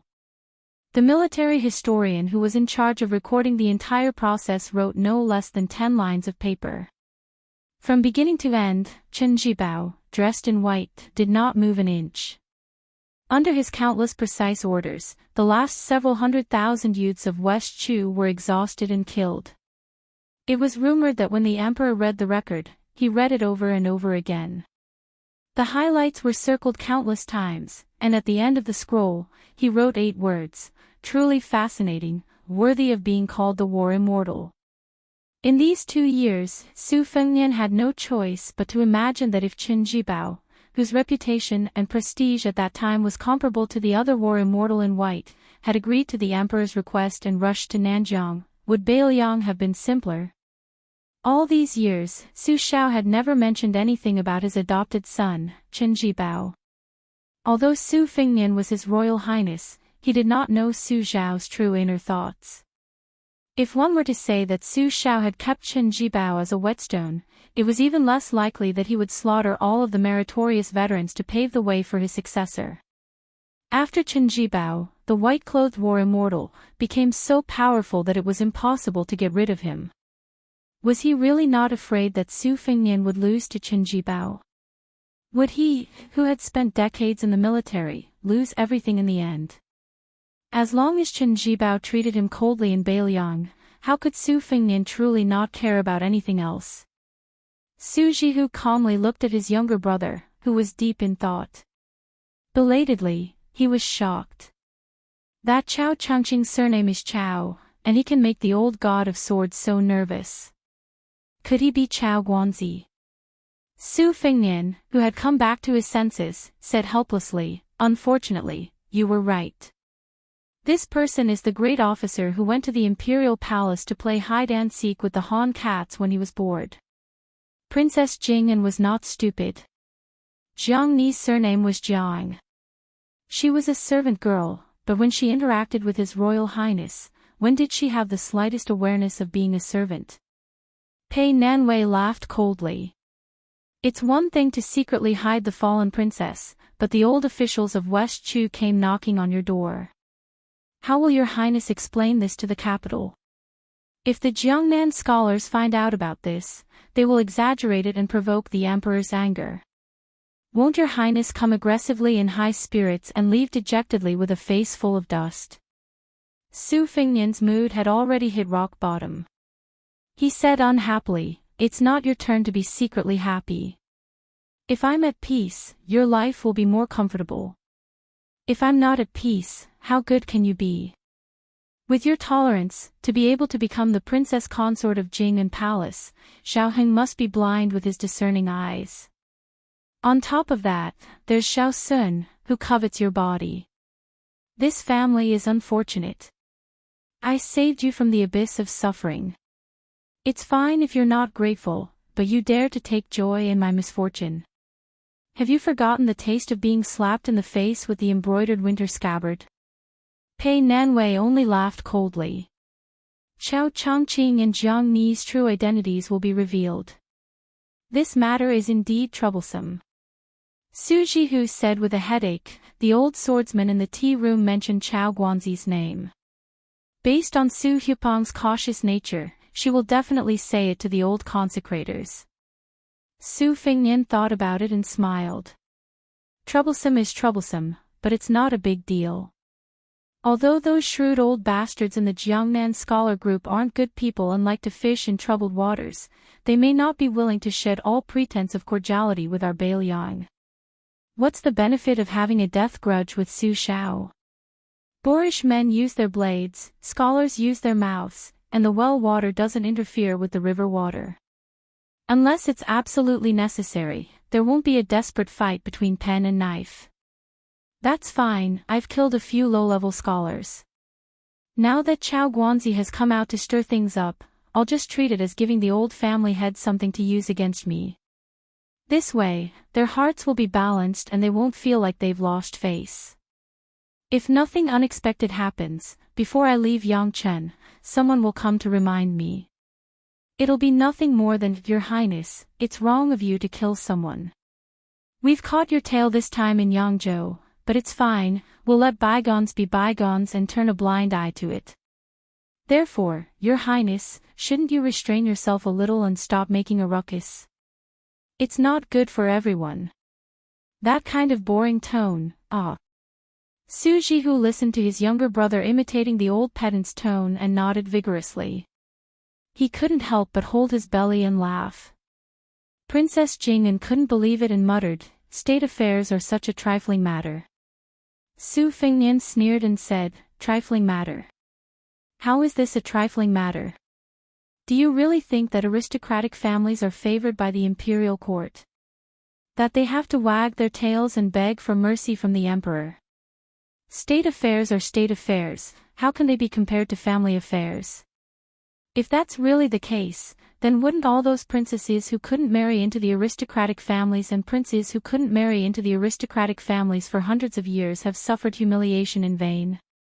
Su Fengnian knocked his head against the wall of the carriage and flicked the embroidered winter on his knee with his finger. He narrowed his eyes and smiled.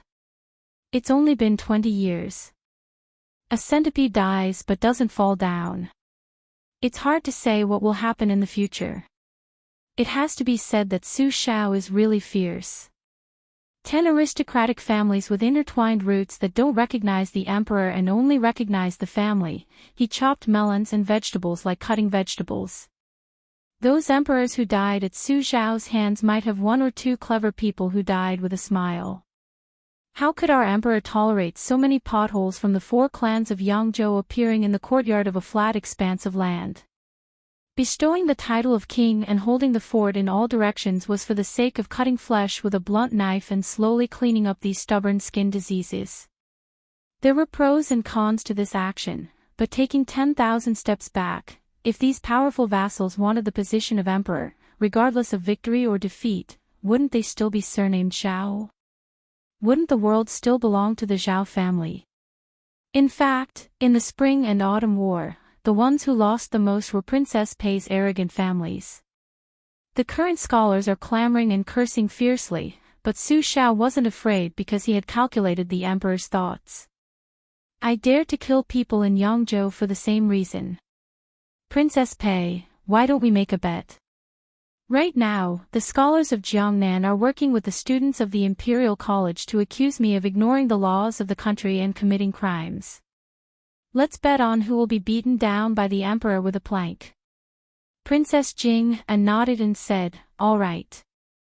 I don't believe that the emperor won't even give you a verbal punishment." Su Fengnian struck while the iron was hot and said, "You think about the wager." Pei Nanwei was also decisive and said in a low voice, "All right." Chapter 259. Su Jihu did not mind this kind of small quarrel. Her brother was very good at dealing with women.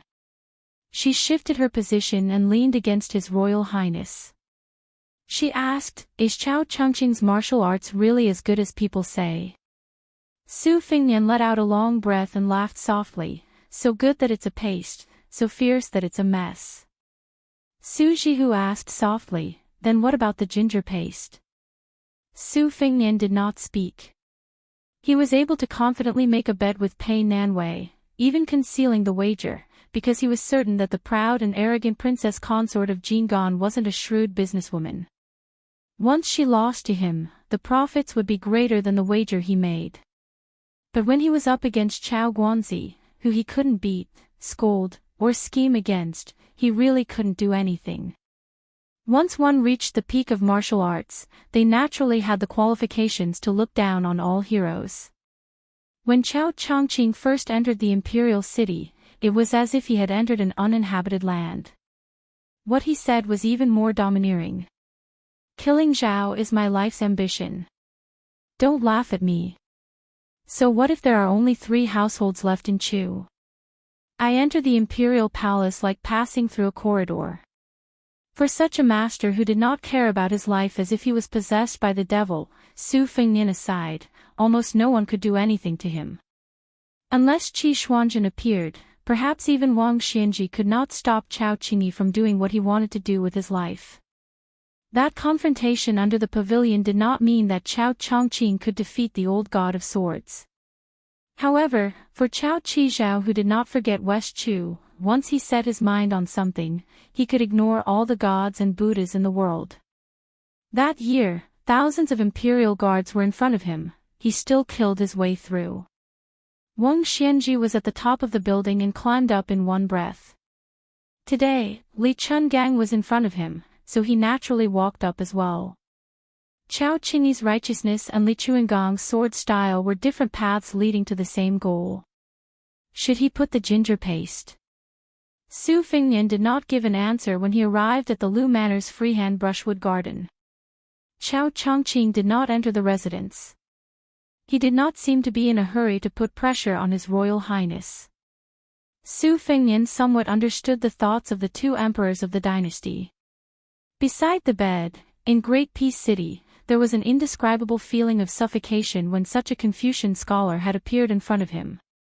Chao Chongqing came to the capital 3 times and the palace 3 times to let Emperor Zhao of the Liang dynasty know that the whole world was his, but he might not be able to enjoy it in peace. For the entire afternoon, His Royal Highness, with his usual expression, stayed in the freehand brushwood garden and chatted with his elder sister Su Jihu.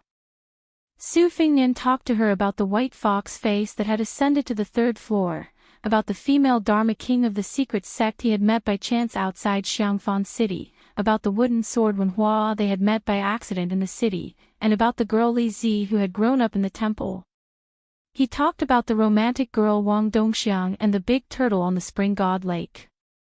As for the difficulties of practicing the knife, he skipped over in a few words. At noon, after His Royal Highness left Baogua Temple, the poor scholar and the little beggar also stepped over the threshold and continued the debate in the meditation room. The time, place, and people were all on Yuan Honghu's side. This time, he had truly lost. Chen Liangxi, who had studied hard, was not discouraged. Yuan Jiangyan's clear talk was worthy of his title as the first on the left side of the river. He was not fishing for fame. There were 3 good things about Jiangnan scholars. They were good at keeping prostitutes, good at maintaining a reputation, and good at creating momentum. Those who had reached the peak were probably Yuan Jiangyan and the few people who could stand shoulder to shoulder with Mr. Ambitionist. The abbot, Yin Daolin, lived up to his nickname as the Motionless Monk. He did not speak, but when Chen Liangxi rose to leave, Yuan Jiangyan did not move. He only nodded his head in acknowledgement.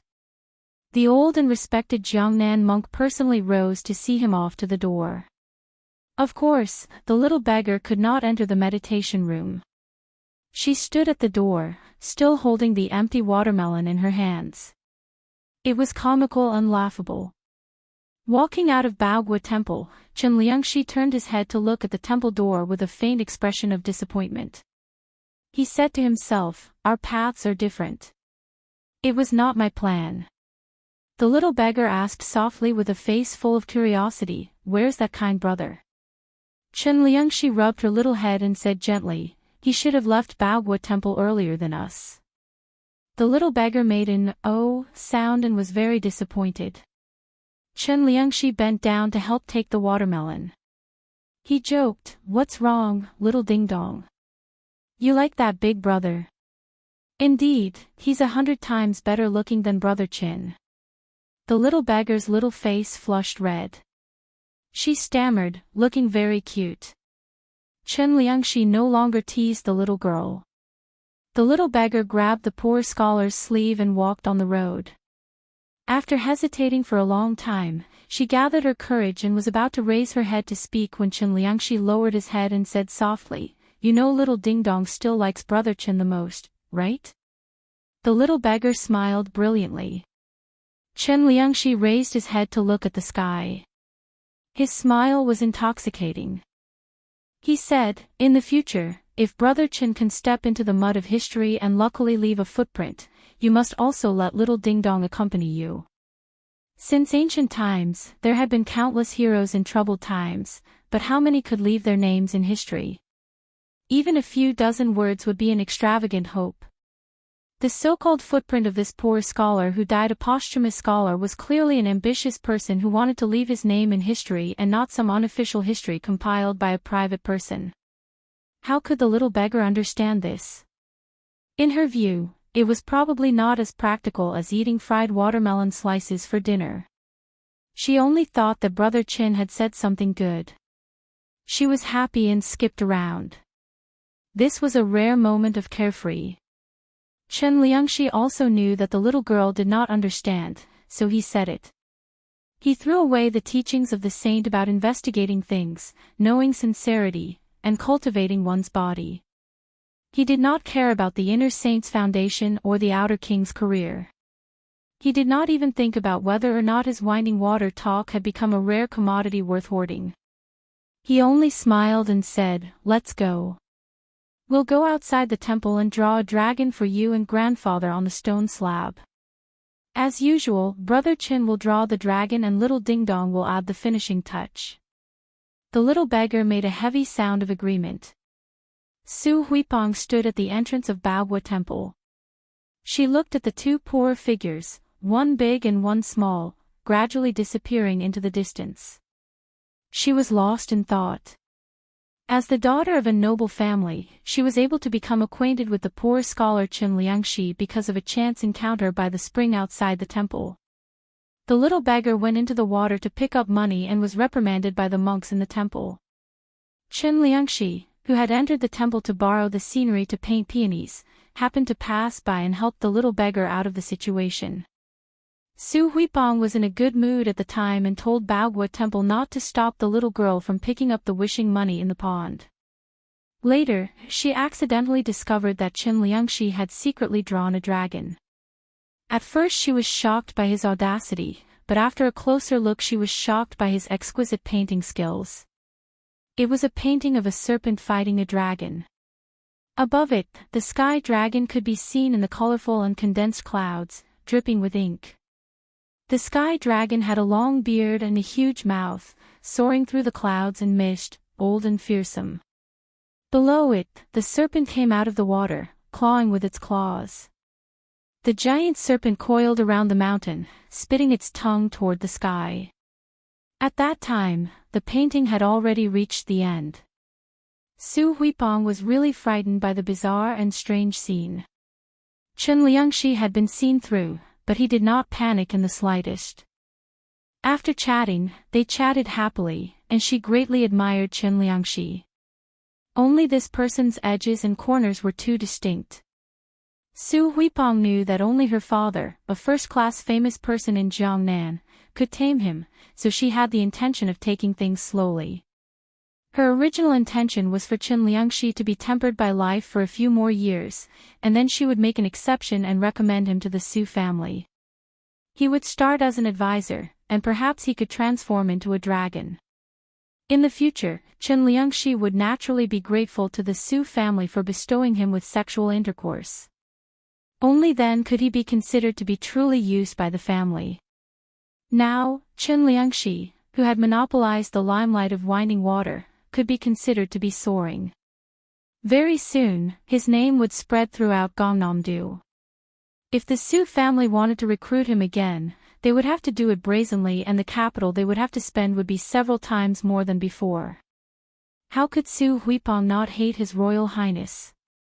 The bigger secret was that if Lu Baijie had not appeared, she would have almost fallen to the point of having to warm the bed for this unscrupulous prince. Su Huipong concentrated on cultivating and naturally saw this as a great humiliation. Just now, she saw Bo Ji Yuan Jiangyan in the temple. This famous person's eyes were obscure and gloomy, which made Su Huipong's hair stand on end. A famous person who could say, "Raising a soldier is not like raising a dog. It is like raising an eagle.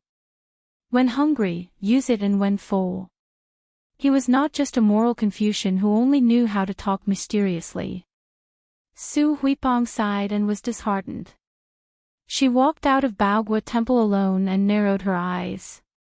She slowly walked to the foot of the wall and said with a sad face, "Chao Chongqing. What does it have to do with me? I'll just pretend I didn't hear it." This female Taoist priest lowered her head to look at a clump of weeds and sneered, "Women are as cheap as grass."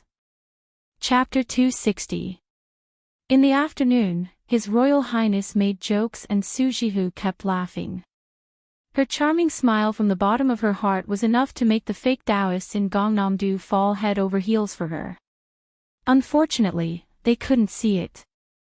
Su Jihu was very fond of wooden sword Wenhua's catchphrase. Little Nian, I'm very depressed right now. I'm so hungry that I don't want to eat. It's also a skill. Little Nian, look, that little girl is not as beautiful as you. She's not as white as you. Why don't you give me a smile to satisfy my cravings? When Su Fingnian talked about this brother who used to be together with him, his words were angry, but his eyes were gentle. When His Royal Highness talked about Miss Li Zi and Wang Dongxiang, he could clearly feel that there was a clear difference in Su Jihu's preferences. Unexpectedly, Su Jihu shed a lot of tears because of the first snow, but she didn't seem to think highly of the beautiful Wang Chudong. On the contrary, she liked the weirdly named Miss Li Zi very much. She said that this girl would be great as a concubine. She was naive and had good fortune. As for Wang Dongxiang, for a girl, it wasn't a good thing. She might not be able to escape the fate of poor fortune and a short life. Su Jihu was straightforward with these words. She said what she wanted to say and didn't hide anything. Su Fengnian smiled and said that it wouldn't happen. Since Miss Wang could attract the Kuei turtle out of the water, she must have good fortune. Su Jihu heard this explanation and nodded. She glanced at the sky outside the window. It was almost dusk, and it was time for dinner. The Xie Garden and Retreat Garden had always been independent in the Lu Manor. The two gardens did not have to participate in the family banquets. After Su Jihu married to Jiangnan, she did as the Romans did and gradually got used to the food here. However, in consideration of her brother's taste, she specifically had Qiao Qiao invite two famous chefs from a restaurant in the city to the Xie Garden to make a table of spicy Beiliang dishes. If one was not an expert, one would not dare to try the unique stone cooking and cooking methods of Beiliang. If it was done properly, then it would be refined. The 200 taels of silver from Widow Su, the Gangnam-do Rouge Tiger, was a hot potato. One of them heard that they were going to cook for the Beiliang heir who had killed someone on the street. Before leaving, he rushed home and cried bitterly in front of his wife and children. Looking at his wife, who only knew how to nag all day long, he found her particularly pleasing to the eye. He promised that if he could walk out of the Lu residence alive, he would never go to the brothel to squander money again. The Lu residence did not have a grand atmosphere, but it had an ingenious layout. It was well versed in the charm of hiding wind and gathering water. A green-robed scholar stepped on the top of the wall, the peak of the mountain, and the tip of the pavilion. He arrived gracefully like an immortal. Looking down at the layout of the Lu residence, the green-robed scholar nodded slightly. Finally, he landed on the lakeside. Just as his toes touched the ground, a man and a sword rushed over. The sword aura was cold. The green-robed scholar frowned slightly. His body did not move back. He stood firmly on both feet and tapped on the tip of the sword with his finger, forcibly bending the famous Ba Xiu ancient sword. Between the two was a sword that curved into an arc. The white-haired scholar's single finger did not seem to leave the Ba Xiu sword, but in reality, he was tapping again and again in an instant. After tapping on his finger for 12 times, the Ba Xiu sword finally retreated. The middle-aged scholar was as still as a mountain. Behind him, huge waves were set off in the small lake, pushing forward layer by layer, causing the flowers and trees on the opposite shore to sway incessantly. The Lu residence's representative was of course Sword Immortal Tang Shi, Lu Baijie. His sword returned without achieving anything. He had already guessed the identity of the scholar in front of him. He immediately sheathed his sword and said with a surprised expression, "Chao Guanzi." Chao Qingyi smiled and said, "Sword Immortal Tang Shi has indeed grasped the essence of Yang Yuzhang's swordsmanship." Chao Changqing's trip was not in vain. Lu Baijie handed over the Ba Xiu sword to the servant who jogged over. Facing the green-robed scholar, he bowed respectfully and said, "Mr. Chow, you flatter me." Liu Baijie is uneasy. No wonder Sword Immortal Tang Shi was so humble. The person he was facing now was Chao Qingyi, who shook the city in a fit of rage. If it was a normal person in the Jianghu, even if it was someone as strong as Wang Mingyin who was a rogue immortal, they would not easily provoke the government or the rich. After Su Shao stepped into the Jianghu, he suggested to the emperor to establish a secret organization that was half military and half military. It was called Zhao Go by the people of the Jianghu who trembled with fear. It was specifically targeted at the boorish people of the Jianghu who used martial arts. Once someone committed a crime, they would have to face the tireless pursuit of the assassins in this organization. In the past 10 years, how many martial artists who thought they were superior in martial arts were killed and passed on to the Jianghu? The idea of passing on one's head came from the harsh military law of the border town. If a general rebelled, his corpse would be sent to the border town to be shown to the public. This idea was created by the butcher Su Shao. If it was in the Jianghu, the deterrence effect would be equally huge. The specific location of the passing on of one's head was also particular. There were a total of 16 sects and sects that were unfortunately named in the north and south of the Yangtze River. Among them, even Taoist orthodoxies like Mount Longhu could not escape the humiliation. Later on, when the Taoist master residence was operating in the capital city, it offered countless elixirs and miraculous medicines to the officials and dignitaries. Only then did they manage to avoid the location of the passing on of one's head. Other than Mount Longhu, Donghai Martial Emperor City was also on the list.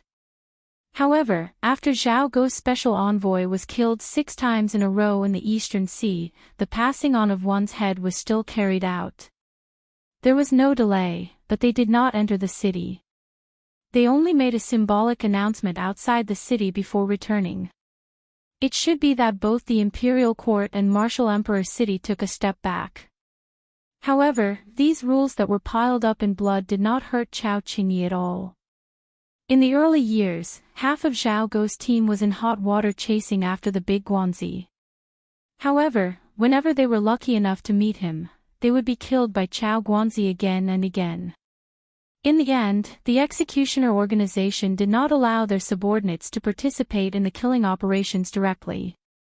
Instead, they passed on the information to the headquarters, and then the 4 best assassins in Zhao Go's team would be dispatched together. Therefore, if Chao Chongqing was here to seek revenge on the Jiangxin Lu family, Liu Baijie would definitely not be able to stop him now. Sword Fairy Tang Shi was close to the Grandmaster realm, but unfortunately, she had no chance of winning against Chao Guanzi. Liu Baijie could not help but sigh. On the path of martial arts, the most taboo thing was to be distracted. His encounter with Yang Yuzhang when he was young could be considered a fortuitous encounter. Yang Yuzhang was not the best swordsman in the world, but he was a first-rate swordsman. His knowledge was diverse, and he was not limited to the field of swordsmanship. His knowledge was often at a strategically advantageous position. Liu Baijie was originally the son of an aristocratic family with a long history of learning. When he cultivated, he was particular about the pursuit of magic, wealth, companionship, and land. It was the same for martial arts. Naturally, Mr. Tang Shi was not lacking in any of these. His talent was extraordinary, and after being taught by Yang Yuzhang wholeheartedly, he was naturally able to achieve twice the results with half the effort. For so many years, he had been pure of heart and few desires, and did not involve himself in worldly affairs. To a large extent, he had no choice but to do so. It was true that martial arts cultivation was only at such a level.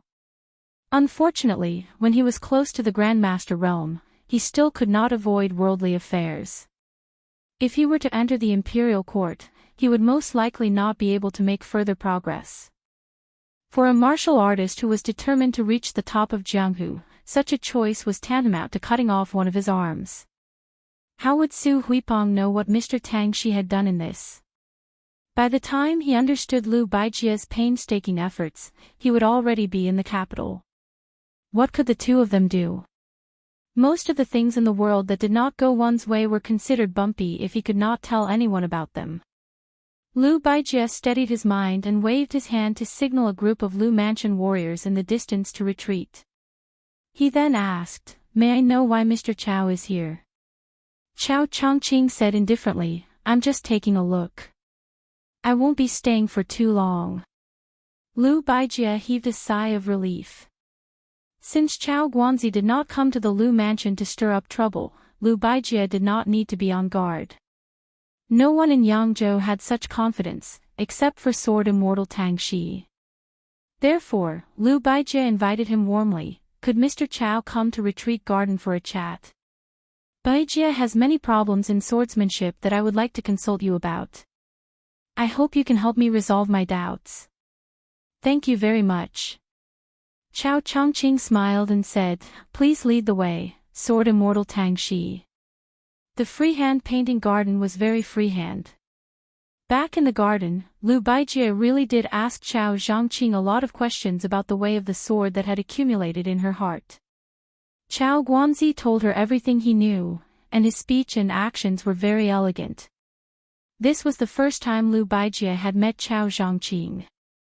At first, she was wary, but after a few hours, she admired him. Chao Chongqing did not have any prejudice against sections. He explained his doubts in simple terms. He spoke tirelessly and did not consider himself as a senior at all. The saint said that if one studied alone without friends, he would be ignorant.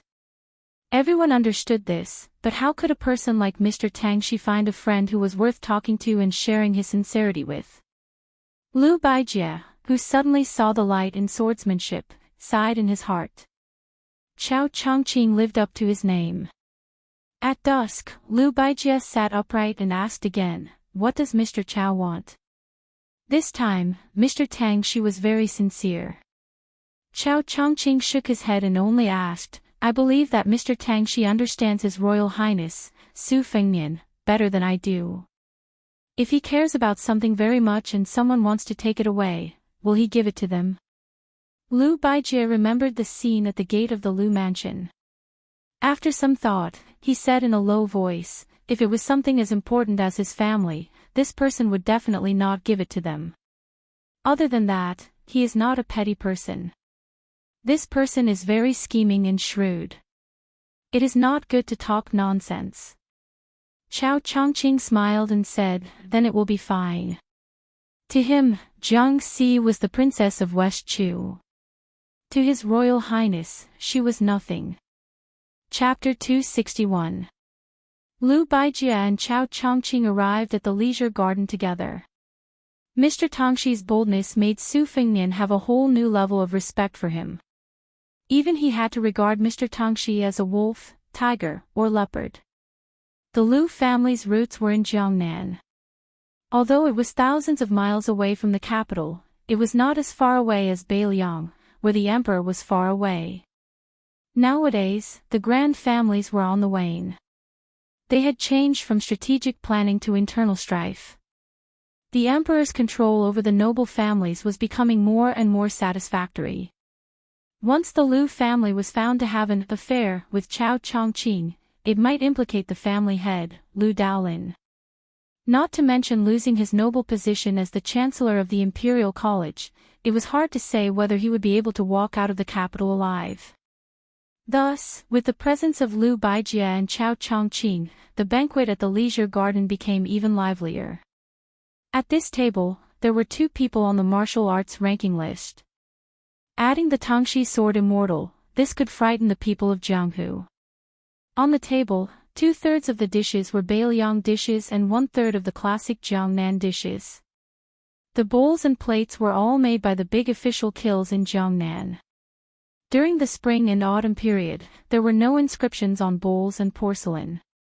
Now, the world was peaceful, and inscriptions were in vogue. Chao Chongqing lowered his head to look at a small porcelain bowl with a purple mouth and iron feet. He sighed with a regretful expression. Porcelain bowls and porcelain were fragile. If the bowl was broken, the words would die. How could this be considered an elegant matter?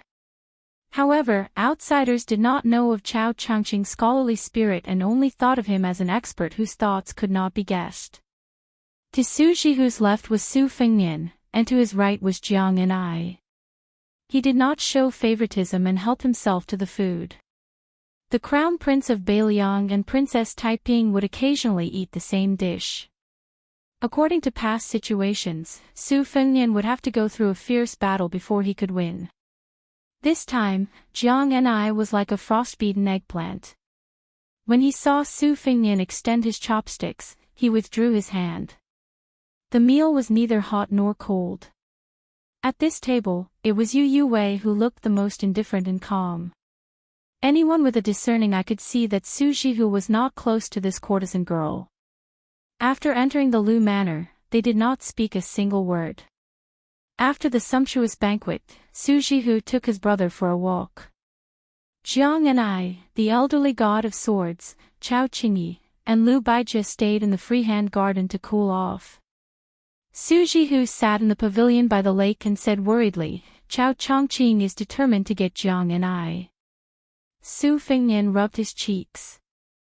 Seeing that there were no outsiders nearby, he said calmly, this Chao Guanzi said that as long as he is willing to hand over his Princess Taiping, he will go and kill Qin Jibao. Su Jihu sucked in a cold breath and frowned. Really? Su Fengnian said self-mockingly, with Chao Guanzi's status, why would he joke with a junior like me? Su Jihu muttered to himself, do you think that this is a plan that our father had long thought of? Su Fengnian frowned and said, sister, are you saying that Su Shao predicted that this day would come? To let Chao Guanzi, an outsider, break the trap? Isn't that a little too godly? You have to know that Su Shao's chess skills are really unsightly. He could even go head-to-head with Shangyin Academy's Chancellor Wang. Besides, Su Shao may not necessarily want to kill Qin Jibao. Su Jihu thought for a while and said carefully, if you don't want to kill Qin Jibao, you can slowly compete with him. If you want to kill him and let you be the executioner, you might be able to establish your power. However, it will be too much of a loss for Northern Liang. Qin Jibao is not someone who is easy to deal with. He is willing to be our father's adopted son, but he might not be willing to be your stepping stone. Once there is internal strife in Northern Liang, the imperial court will have nothing to fear. Zhang Julu and Gu Jiantang are mortal enemies and the two of them have been secretly communicating with each other for a long time. If Qin Jibao escapes alone, it will not only cause the Northern Liang to be divided and the army's morale to drop. Qin Jibao might even become the second Gu Jiantang. Su Fengnian nodded with a smile. Indeed, Gu Jiantang might not be able to defeat Su Shao in this lifetime, but that doesn't mean that the independent Qin Jibao won't be able to defeat a mediocre heir like me.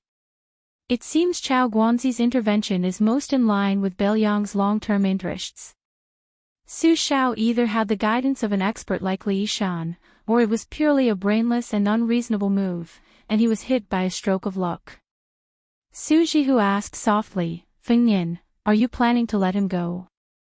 Su Fengnian glanced at Twilight and muttered to himself, if I say I won't let him go, then I'll be suspected of being a stubborn duck.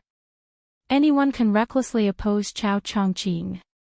At worst, they'll lose their life, but I don't think I can do it. After all, Su Shao is already so old, and I can't just make things difficult for him.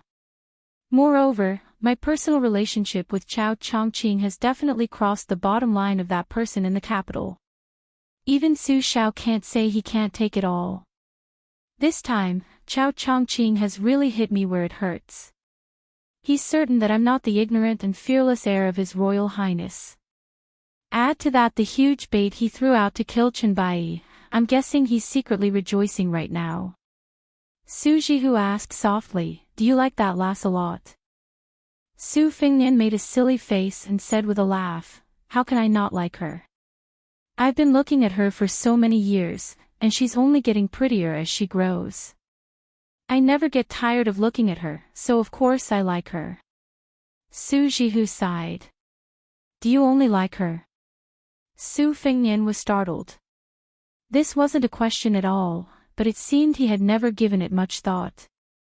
Su Jihu rubbed her brother's brows and asked with a smile, "Sister is curious about who you're afraid of." Su Fengnian laughed. "Of course, I'm afraid you'll be unhappy and second sister will be angry." Su Jihu shook her head and said seriously, "That's not what I'm talking about. It's the kind of person you're really afraid of and can't sleep at night." Su Fengnian hesitated for a moment before saying slowly, "I'm afraid of that person in the capital. I'm afraid he'll feel that it's too troublesome to even borrow a knife to kill someone. In the end, he'll shed all pretense of cordiality and kill the person himself."